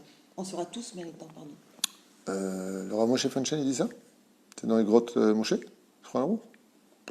Non, la Gemara, je sais ce qu'elle dit. J'ai étudié les grottes Moshe du Rav Moshe Feinstein, pas en entier, mais j'ai déjà bien étudié. Mais je ne me rappelle pas avoir lu ça du Rav Moshe Feinstein, mais si vous le dites, c'est que vous l'avez lu. Alors, je ne sais pas ce que dit Rav Moshe Feinstein, Zecher Tzadik Kadosh Ivracha, mais je sais ce que dit la Gemara. Oh, chez Kulo Zakai, au Kulo Chayav. On viendra dans une génération, le Mashiach viendra dans une génération où on sera tous des tzadikim ou tous des rechaim. En d'autres termes, pas des rechaim. Où on aura tous du mérite ou plus de mérite. Le problème qu'on a aujourd'hui, je vous dis encore un truc qui va peut-être vous choquer, mais c'est ce qui me dérange le plus, c'est qu'on est bénoni. C'est-à-dire qu'il y a des gens qui font plein de mitzvot, il y en a d'autres qui ne font pas du tout de mitzvot. Il y en a des gens qui font... C'est très ambigu. selon le Rabbi Lubavitch, comme ça on va se référer à quelque chose que j'ai lu, tout le monde vivra quand il y aura le Mashiach. Et sur quoi il se base? Il se base sur Pessar Sheni. Il apporte un mamar exceptionnel, le Rabbi Lubavitch, et il dit que les tzadikim, les bédonim et les rishaïm vivront tous et feront tchouva quand viendra le Mashiach. Il dit pourquoi? Il dit parce qu'on a vu que les gens qui ont raté Pessar, parce qu'ils étaient impurs ou parce qu'ils étaient trop loin, ils pouvaient rattraper leur Pessar.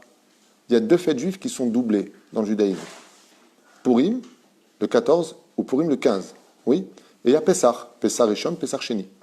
Et donc le rabbi, il dit, comme il y a Pessar Sheni au mois de Iyar, pour ceux qui étaient impurs ou qui habitaient trop loin de Jérusalem, c'est une allusion à ceux qui seront très très loin. Ouais. Et qu'à Pessar, on est libéré. Le rabbi Lubavitch, il dit, pour ceux qui encore étaient très impurs, ou ceux qui étaient très très loin, comme on voit qu'il y a une fête qui s'appelle Pessar Sheni, et qu'on pouvait rattraper le Pessar Rishon, ainsi donc, quand il y aura Mashiach, il y aura une dernière chance pour ces gens-là de se rapprocher et de se rendre purs. Est-ce que le Mashiach sait qu'il est Mashiach? Il ne le saura pas jusqu'au jour où on le lui dira, Beruach HaKodesh, puisque le Mashiach, la première des choses qu'il va acquérir, c'est le Ruach HaKodesh. Ensuite, il va atteindre le niveau de prophète. Prophète, il va monter juste en dessous de Moshe Rabbeinu. Il n'y aura pas un plus grand prophète dans l'histoire que Moshe Rabbeinu. Aval nos Chachamim nous disent que le Mashiach, effectivement, va avoir une liaison très particulière avec la pensée divine et il sera dirigé constamment par cette pensée divine. Ce qu'il y a d'extraordinaire, c'est que le membre qui interviendra sur le Mashiach, ce n'est pas ses yeux ni sa bouche. Et là, son nez. Mashiach sentira les âmes de ceux qui ont fauté et dira exactement à chacun quel est son tikkun, comment il doit s'arranger, comment se préparer pour mieux vivre les événements de la suite du Melech HaMashiach, qui, comme je vous l'ai déjà dit ce matin, je vous le répète encore ce soir, nous ferons très vite oublier toutes nos douleurs, tellement ce sera waouh de chez waouh. Heureux celui qui tiendra et qui vivra ces événements. En bad, on finira avec 2 questions. Il y en a d'autres, il y en a plein d'autres. Est-ce que tu penses que la guerre de Gog et Magog arrive, vu les tensions qu'il y aurait en ce moment entre la Chine et les États-Unis? Si on n'est pas capable de faire... Si on n'est pas capable de faire teshuva pour éviter la guerre de Gog ou Magog, alors il y aura la guerre de Gog ou Magog, et il est très possible que ce soit un déclenchement, puisque la guerre de Gog ou Magog est une guerre de toutes les nations du monde. Et d'Afka, on se demandait quel était le rôle de la Chine, qui ne vient ni d'Ishmaël, ni de Esav. Eh bien, ce sera peut-être lui le déclencheur de la guerre, tout simplement. Mais encore une fois, qui vivra verra. Ok. Une question. Comment fait-on pour nommer un nouveau-né aujourd'hui, puisqu'il n'y a plus de synagogue? Excellente question. Bon, pour la Brit Mila, il n'y a pas de problème, on peut encore les faire. On n'est pas obligé d'être minyan, il suffit d'apporter le Moël et Zéouzé, il y a un avis décent. Et quand il s'agit de nomination de filles, c'est une question qui m'a été posée à maintes et maintes reprises. Rotaï Verabotaï, vous avez le droit d'appeler votre fille avant la nomination au Sefer Torah. Je ne suis pas obligé de dire Tinoket Ben parce que je ne l'ai pas nommé. Il y a des gens qui ont nommé leurs enfants après 18 ans, après leur naissance. Donc vous pouvez appeler votre enfant, par exemple si elle s'appelle Odélia, le Dougma, vous pouvez l'appeler Odélia, et puis dès qu'il y aura la possibilité d'avoir un minyan, eh bien vous la nommerez au Sefer Torah en disant Zavatabat, d'ailleurs ça s'appelle pas une brita, contre toute attente, les gens se trompent quand ils appellent ça une brita, c'est pas une brita, c'est une très mauvaise prononciation et une mauvaise appellation, ça s'appelle Zavatabat, dans le langage de la Torah en tout cas, et donc dès que vous aurez l'occasion, ne tardez pas à la nommer au premier Shabbat où les Juifs se retrouveront enfin dans le Beth Knesset, à ne plus jouer avec leur portable et à cesser de parler dans les synagogues. Alors, il y a d'autres questions, donc je ne sais pas si tu vas arrêter. Vas-y, je t'en prie. Okay. Vous voulez qu'on continue ou vous voulez qu'on... Je sais pas, moi c'est... Oui. Comment savoir à quelle des 12 tribus nous appartenons? C'est le travail du Mashiach. Le Mashiach, quand on se présentera devant lui, nous dira exactement à quelle tribu nous appartenons. Pour cela, il n'y a que lui qui pourra le faire. Ça fait partie de ses tafkidim, de ses rôles à lui.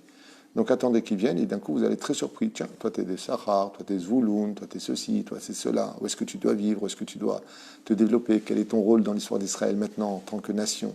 Et du dévoilement de la Shrina sur terre. Est-ce une mitzvah d'aller à l'armée en Israël? Je vais changer la question. Est-ce que c'est une mitzvah de servir son pays? Oui. Est-ce que c'est une mitzvah de faire l'armée en Israël? Oui, à la condition où ça ne contredit pas la halacha.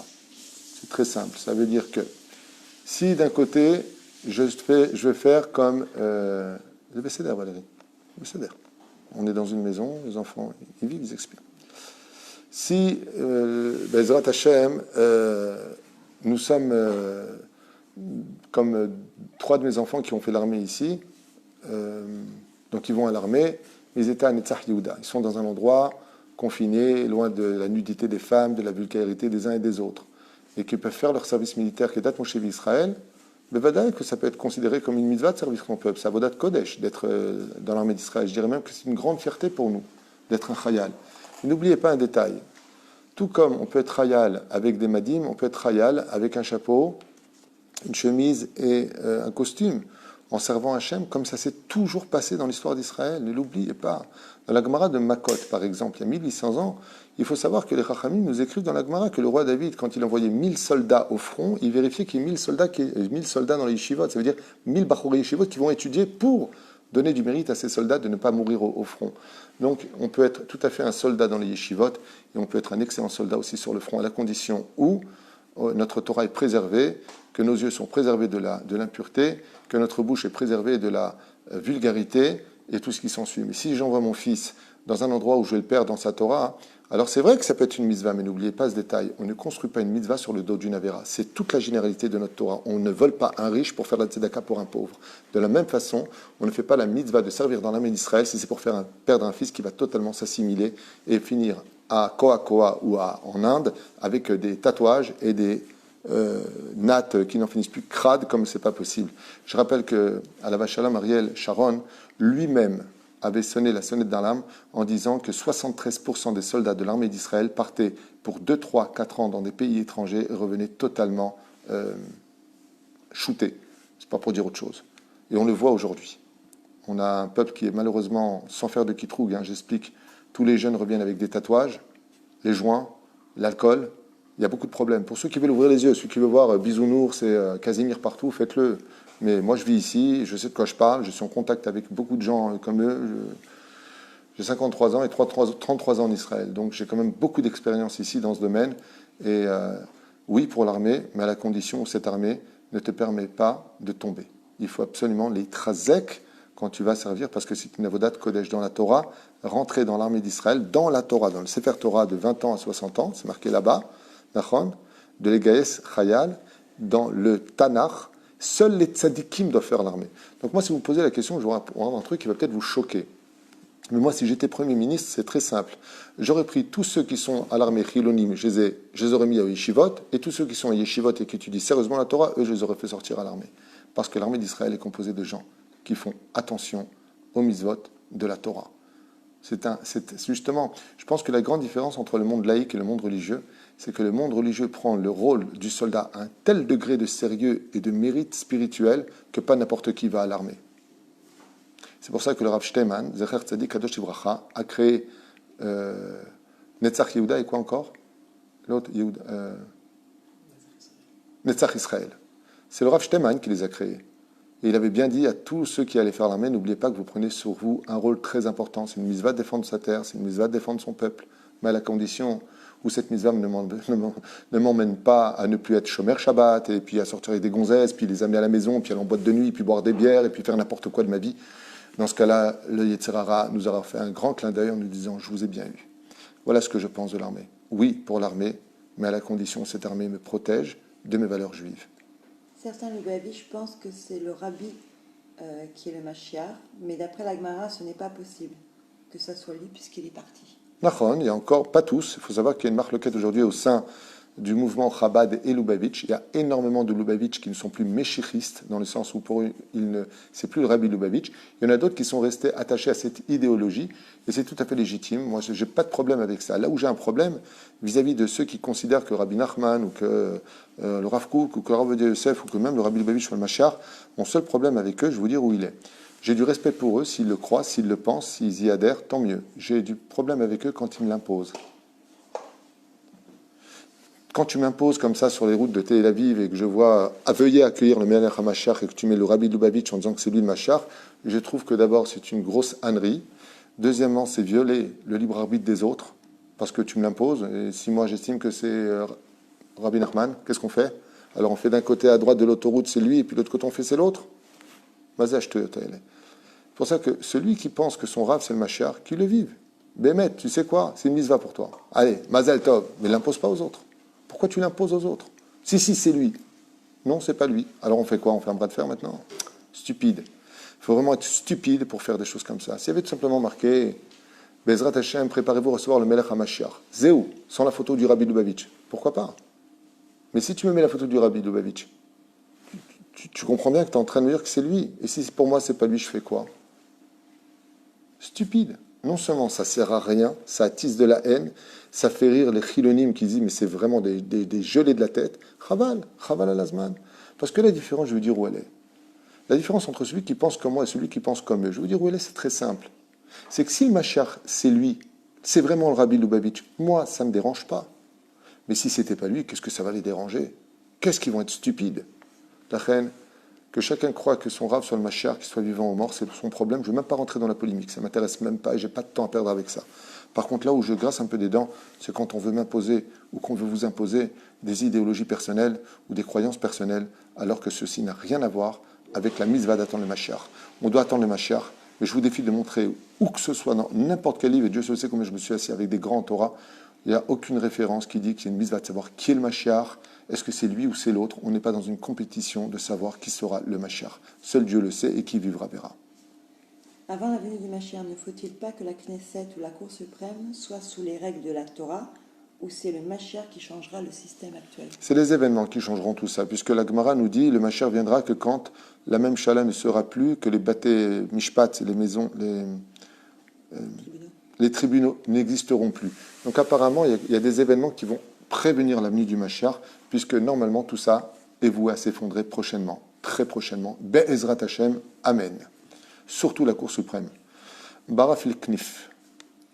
Ça veut dire qu'on la mette aux toilettes et qu'on tire la chasse. Vous savez qu'en Israël, ce n'est pas le Premier ministre qui décide des lois, ce n'est pas la Knesset qui décide.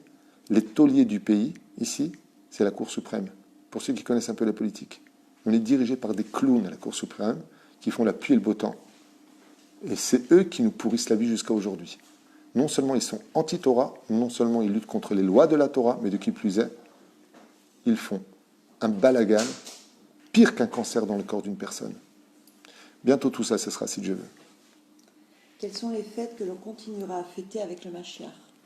Les fêtes qu'on continuera à fêter sont toutes les fêtes juives. La seule différence qu'il y a, c'est qu'elles perdront totalement de leur intensité. C'est-à-dire que la Géoula finale sera si grandiose que la fête de Pessah paraîtra pratiquement un jour normal, à nos yeux, tout simplement. Ce sera, comme disent les Chachamim, une allumette allumée devant le soleil. Il y a une flamme, mais on n'arrive même pas à la voir tellement le soleil est grand. À la fin des temps, Be'ezrat Hashem, les événements que nous vivrons seront si grands que ça, que même les Kaban, que même Pessah, que Shavuot paraîtront petits. Alors on comprend pourquoi. Pessah, la Géoula, les cabanes de Sukkot, le fait de vivre en Israël aujourd'hui. Et qu'est-ce que tu dis du don de la Torah? Il y aura le don de Jérusalem. Kimitzion titse Torah udvar Hashem Yerushalayim. La Torah que nous recevrons, des explications enfin de la réelle Torah, le fruit de la Torah intérieure sera si grand qu'on en oubliera bichla le don de la Torah. C'est pas que ça disparaîtra, c'est que ça deviendra presque du standard au niveau tellement important que nous le serons élevés à cette époque. Sauf de fait qu'ils traverseront toutes les époques, y compris le Olam Haba, comme vous le savez, Purim et Hanouka. Dans le schéma Israël, on nous rappelle de porter les tzitzit. Quelle est la place de cette mitzvah actuellement? Le fait de porter un vêtement à quatre coins, de provoquer donc de porter des vêtements qu'on appelle le talit katan, et d'y mettre les tzitzit, procure Be'ezrat Hashem la satisfaction à la Torah. Or item oto usrartem et comme les Hashem vasitem otam, d'où l'importance, selon d'ivrei Chazal, c'est que la mitzvah elle est deoraita. Si tu as un vêtement à quatre coins, tu devras y mettre des tzitzit. Donc si j'en ai pas, je suis pas obligé. Les Chachamim, ils ont dit, c'est une mitzvah tellement importante, les tzitzit, qui équivaut à toutes les mitzvahs de la Torah, qu'il serait bon pour un homme de faire en sorte qu'il porte un vêtement à quatre coins pour y mettre ses fils et apporter le tzitzit. Ainsi donc, hormis le châle de la prière, chaque juif se doit de porter un tzitzit sur lui pour être attaché au mitzvot d'Hachem toute la journée. Il faut savoir que chaque pas que l'on fait avec un tzitzit, on crée un ange blanc. Combien serait bête une personne qui ne pratiquerait pas cette mitzvah-là tous les jours de sa vie? À un tel point que le Ben Ishraï dit qu'on doit dormir avec le tzitzit, on fait même l'amour avec le tzitzit. On met le tzitzit comme un châle autour de soi et on ne s'en sépare jamais. Celui qui est minutieux avec la mitzvah du tzitzit, le jour où il part de ce monde, c'est 1800 anges blancs qui viendront l'accueillir pour l'éternité, partout où il ira, comme un roi qu'on annonce partout où il met ses pieds. Est-ce que Gog ou Magog ne peut pas être le virus qui a touché toutes les nations? Possible. Il y en a qui ont dit ça. J'ai entendu des rabbinim qui ont dit que la guerre de Gog ou Magog, en réalité, c'est une guerre de virus. Oui, mais ça n'a rien à voir avec le fait que... C'est très difficile. Moi, je ne pense pas comme ça. j'exprime, je suis pas, j'ai pas la science infuse, j'ai pas toutes les vérités, j'en sais rien. S'il y a d'autres rabbinim qui disent que c'est ça, je les cite, j'en sais rien. Mais moi, je pense pas que ce soit ça. Je pense que la guerre de Gog et Magog, on parle d'une guerre de Ishmaël contre Esav, c'est vraiment ce que je pense, puisque le prophète nous dit qu'à la fin des temps, ils feront un traité de paix entre eux pour se retourner tous contre Israël et viendront lutter contre nous ici. C'est pas forcé d'arriver, mais en tout cas, j'y vois plus une guerre, non pas de virus, mais j'y vois une guerre réelle des nations du monde.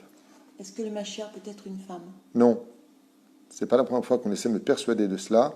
C'est marqué Ben David, Lobat David. Ben David, Mashiach est un homme et non pas une femme. Ça ne veut pas dire que les femmes sont moins qu'un homme, mais le Mashiach est un homme et non pas une femme, ainsi que tous les Mashiach qui ont existé ont toujours été des hommes, nullement une femme. Il y a des femmes héroïques dans l'histoire d'Israël, comme Yaël, comme Yehudit, comme Dévorah, qui était une grande prophétesse. Les femmes ont un rôle très important. Aval, le Mashiach est un homme et non pas une femme, et sur ce, il n'y a même pas de marloquette. Il n'y a pas de référence à cela. Une fois, il y a 6-7 ans, il y a des gens qui ont essayé de me persuader que c'était une femme, en me disant, regarde, on peut comprendre comme ça et comme ça. C'est des shtuyot, des shkarim. L'onachon, une femme n'est pas le Mashiach. Est-ce qu'il y a des femmes dans le monde futur? Tard. Est-ce que le monde il peut vivre sans femmes? Bien sûr. Bien sûr qu'il y aura des femmes dans le monde futur. La majeure partie des femmes ont un monde futur. Est-ce que le Mashiach serait séfarade ou ashkénaze? Je vais m'en référer au Mitsudat David dans son commentaire sur le livre de Yoshua, qui dit que les 10 tribus étant dispersées à travers le monde, et on ne sait pas qui elles sont restées 2 tribus indissociables, qui s'appellent la tribu d'Éphraïm et la tribu de Yehuda, comme ça l'explique. Yehuda, ce serait les Sfaradim, explique le Mitsudat David, et les Ashkenazim seraient, la tribu pas d'Éphraïm, de Binyamin, autant pour moi, de Binyamin. Donc ce seraient les descendants de la tribu de Binyamin. Donc si je m'en réfère à cela, selon le Metsudat David, le Mashiach il est Sfarad, puisque lui explique dans son livre, je répète, Metsudat David, regardez dans le livre de Yoshua Benu, je ne me rappelle plus quel chapitre, j'avais lu ça, il y a très très longtemps, il y a plus de 25 ans de cette étude, donc je n'ai pas tout en tête. Et là-bas, le Metsudat David, il dit que la tribu d'Yehuda, c'est les Sfaradim, et que la tribu de Binyamin, c'est les Ashkenazim. Si je pars de ce principe, il est automatiquement Sfarad. Les autres opinions disent le contraire. Il dit qu'en réalité, on ne sait plus du tout qui est qui, quoi et quoi. Les tribus ont été dispersées, on ne sait plus qui nous sommes. On est en train de se retrouver les uns les autres.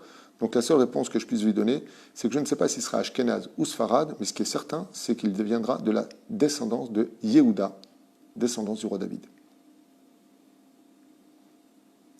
Est-ce que si Israël trouve le virus, le traitement pour le virus, alors les 70 nations reconnaîtront Israël comme la plus grande des nations? C'est mignon comme réflexion. Si Israël vraiment trouve l'antidote au virus, je pense que la première chose que feront les nations du monde, c'est de dire c'est Israël qui a inventé le virus, qui l'a envoyé pour pouvoir faire de l'oseille sur nous. Parce que chaque fois qu'on a essayé de sortir les autres du pétrin, ou chaque fois qu'on a essayé de rendre service à qui que ce soit, ça s'est toujours retourné contre nous. Vous voyez, on a essayé de soutenir, quand il y a eu la guerre des 6 jours, en 1967, Moshe Dayan a commis l'erreur fatale de retenir les gens hostiles.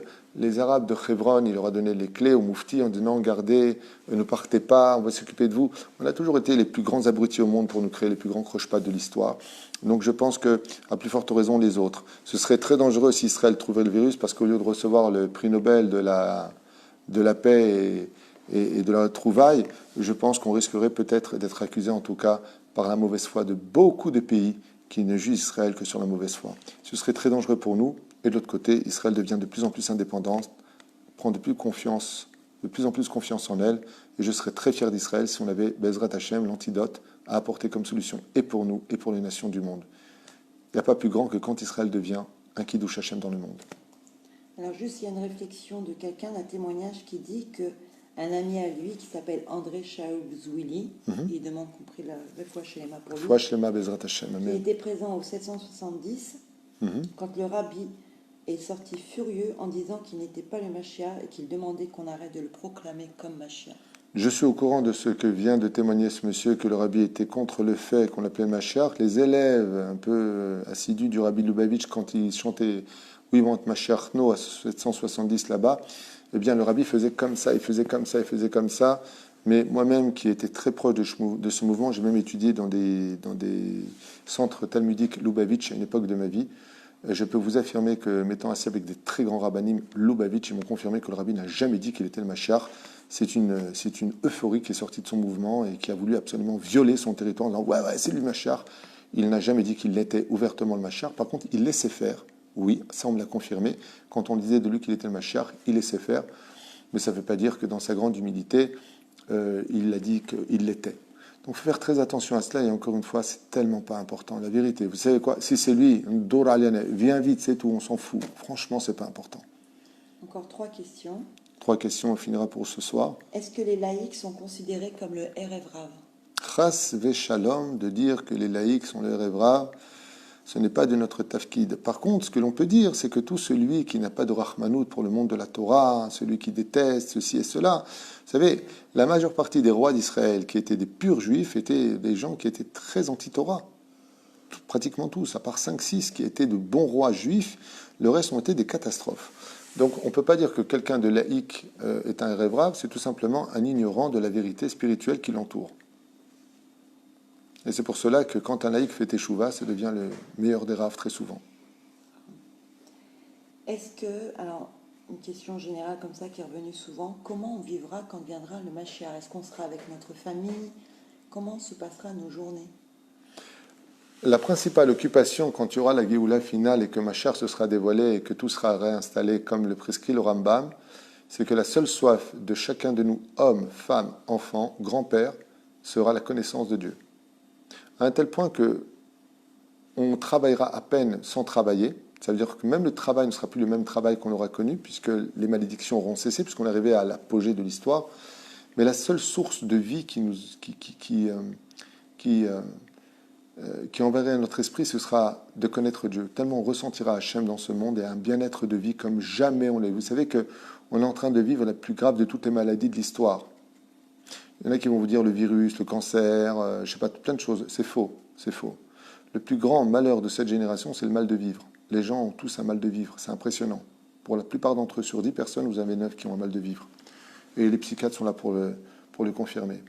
Mais quand il y aura Mashiach, il y aura un bonheur de vie tellement important que la seule chose qu'on cherchera, c'est à connaître Dieu. Très bizarrement, on n'aura plus besoin de cours. Il n'y aura plus besoin d'Internet, il n'y aura plus besoin de rabbanim. Il n'y aura pas besoin de Chavruta. On sera directement connecté à Hachem. On parlera avec Hachem et on prendra, comme c'est marqué, on deviendra un peuple de prophètes. Chaque juif pourra parler avec Hachem et recevoir d'Hachem les réponses dont il a besoin. N'oublie pas qu'il y a Triatamétim. Tu as besoin de comprendre ce qu'a voulu dire Rabbi Shimon Bar Yochai. Tu n'as pas besoin de te fatiguer, il sera à côté de toi, tu pourras lui poser la question. Ce sera un monde très spécial. Bémet, attendez-vous à deux choses tellement merveilleuses que les souffrances paraîtront totalement transparentes par rapport au bonheur qui attendra chacun de nous. Mais la principale occupation, si vous me posez la question, la da'at et Hachem, c'est comme ça. Connaître Dieu. Enfin. Et encore là, 2. Quelle prière peut-on dire pour demander la venue du Mashiach? Quelle prière? Rabbi Nachman a écrit dans l'écouter de Philote beaucoup de prières dans ce domaine, mais je pense que la meilleure des prières, c'est de s'améliorer et de demander à Dieu comme un enfant parler avec son père. Ribono shel olam, dai. Diratson que tu nous envoies maintenant le Melech HaMashiach. Je pense que le langage du cœur est la plus belle des prières aujourd'hui. Et pour finir, dans toutes ces questions et toutes les réponses que tu as données, qu'est-ce qui prouve que ce que tu dis ou d'où tu sors tout ce que tu as dit? Qui prouve que Dieu existe et que tout ça c'est vrai? Tout ce que je dis, c'est à peu près, on peut dire aujourd'hui, 32 ans d'études qui sont derrière moi, grâce à Dieu. Ça vient de beaucoup d'yeshivot, dans lesquels j'ai eu le mérite de m'asseoir, 12 ans de kollel, où j'étais Mashgiach kollel à Jérusalem. Et la dernière question est un peu déplacée, parce que c'est un cours pour lui-même. Je vous invite à rentrer sur toratrain.net, où là-bas j'explique l'existence de Dieu, la Torah et la science. Vous avez 2600 cours pour éviter ce genre de questions. Le corps humain, c'est bien. Qui dit que Dieu existe, c'est très simple. Rabbi Akiva avait donné un très bel exemple de cela. Vous savez, si je vous dis comme ça, par exemple, Stam Shtuyot, ok? Je prends mon appareil, d'accord? Ça, c'est mon portable, ok? Si je vous dis que c'est créé tout seul, vous pensez quoi? Je suis fou. Qui c'est qui a mis la puce ordinateur, tout le système électronique à l'intérieur, les boutons qui sont exactement là, l'appareil photo, c'est trop complexe. Ça ne peut pas se créer tout seul. On est bien d'accord. C'est un artisan qui l'a créé. Vous êtes bien d'accord? Il y a une chokhma derrière ce qui a été créé ici. Pourtant, c'est juste un portable. Hein. Ok? Vous connaissez la complexité de l'univers, des planètes, de la Terre, du corps humain. Alors ça, c'est pas possible que ça se crée tout seul et le reste se serait créé tout seul. Il faut vraiment être quelqu'un de très bête pour imaginer une telle chose. C'est ce qu'explique Rabbi Akiva. Mais je ne veux pas faire un cours sur la connaissance de Dieu. La meilleure façon de connaître Dieu, c'est de se vider de soi-même pour le laisser nous remplir. Faites cet exercice et vous comprendrez. Tov, Toda Rabba en tout cas à vous tous. Et pour juste finir, je vous ai donné des réponses que j'ai étudiées, qui apparaissent, je ne connaissais pas vos questions, donc je n'étais préparé à rien. Je vous ai donné ce que j'ai étudié comme livre, mais il est certain qu'il y a d'autres livres que je n'ai pas encore étudiés, qui ont certainement peut-être de meilleures réponses, ou pas, j'en sais rien. Mais par contre, j'ai aucun intérêt, moi, à vous donner mes réponses. Aucun intérêt. Il est 11h30, ici. C'est mon cinquième cours de la journée. Je ne suis pas payé pour ce que je fais. Je le fais par amour. Je le fais pour accompagner vos journées. Mon but ultime, c'est de vous donner le sourire et la joie de vivre et de vous maintenir dans une ambiance de Torah avec un équilibre et un amour d'un religieux sioniste, mais orthodoxe. Donc il y a des gens à qui, comme je l'ai dit cet après-midi, à qui je conviendrai, d'autres à qui je ne conviendrai certainement pas. Je ne peux pas plaire à tout le monde, mais ce qui est sûr et certain, c'est que ma Torah est sincère et je peux vous affirmer qu'elle est véridique. Toda Rabba ve'erev tov.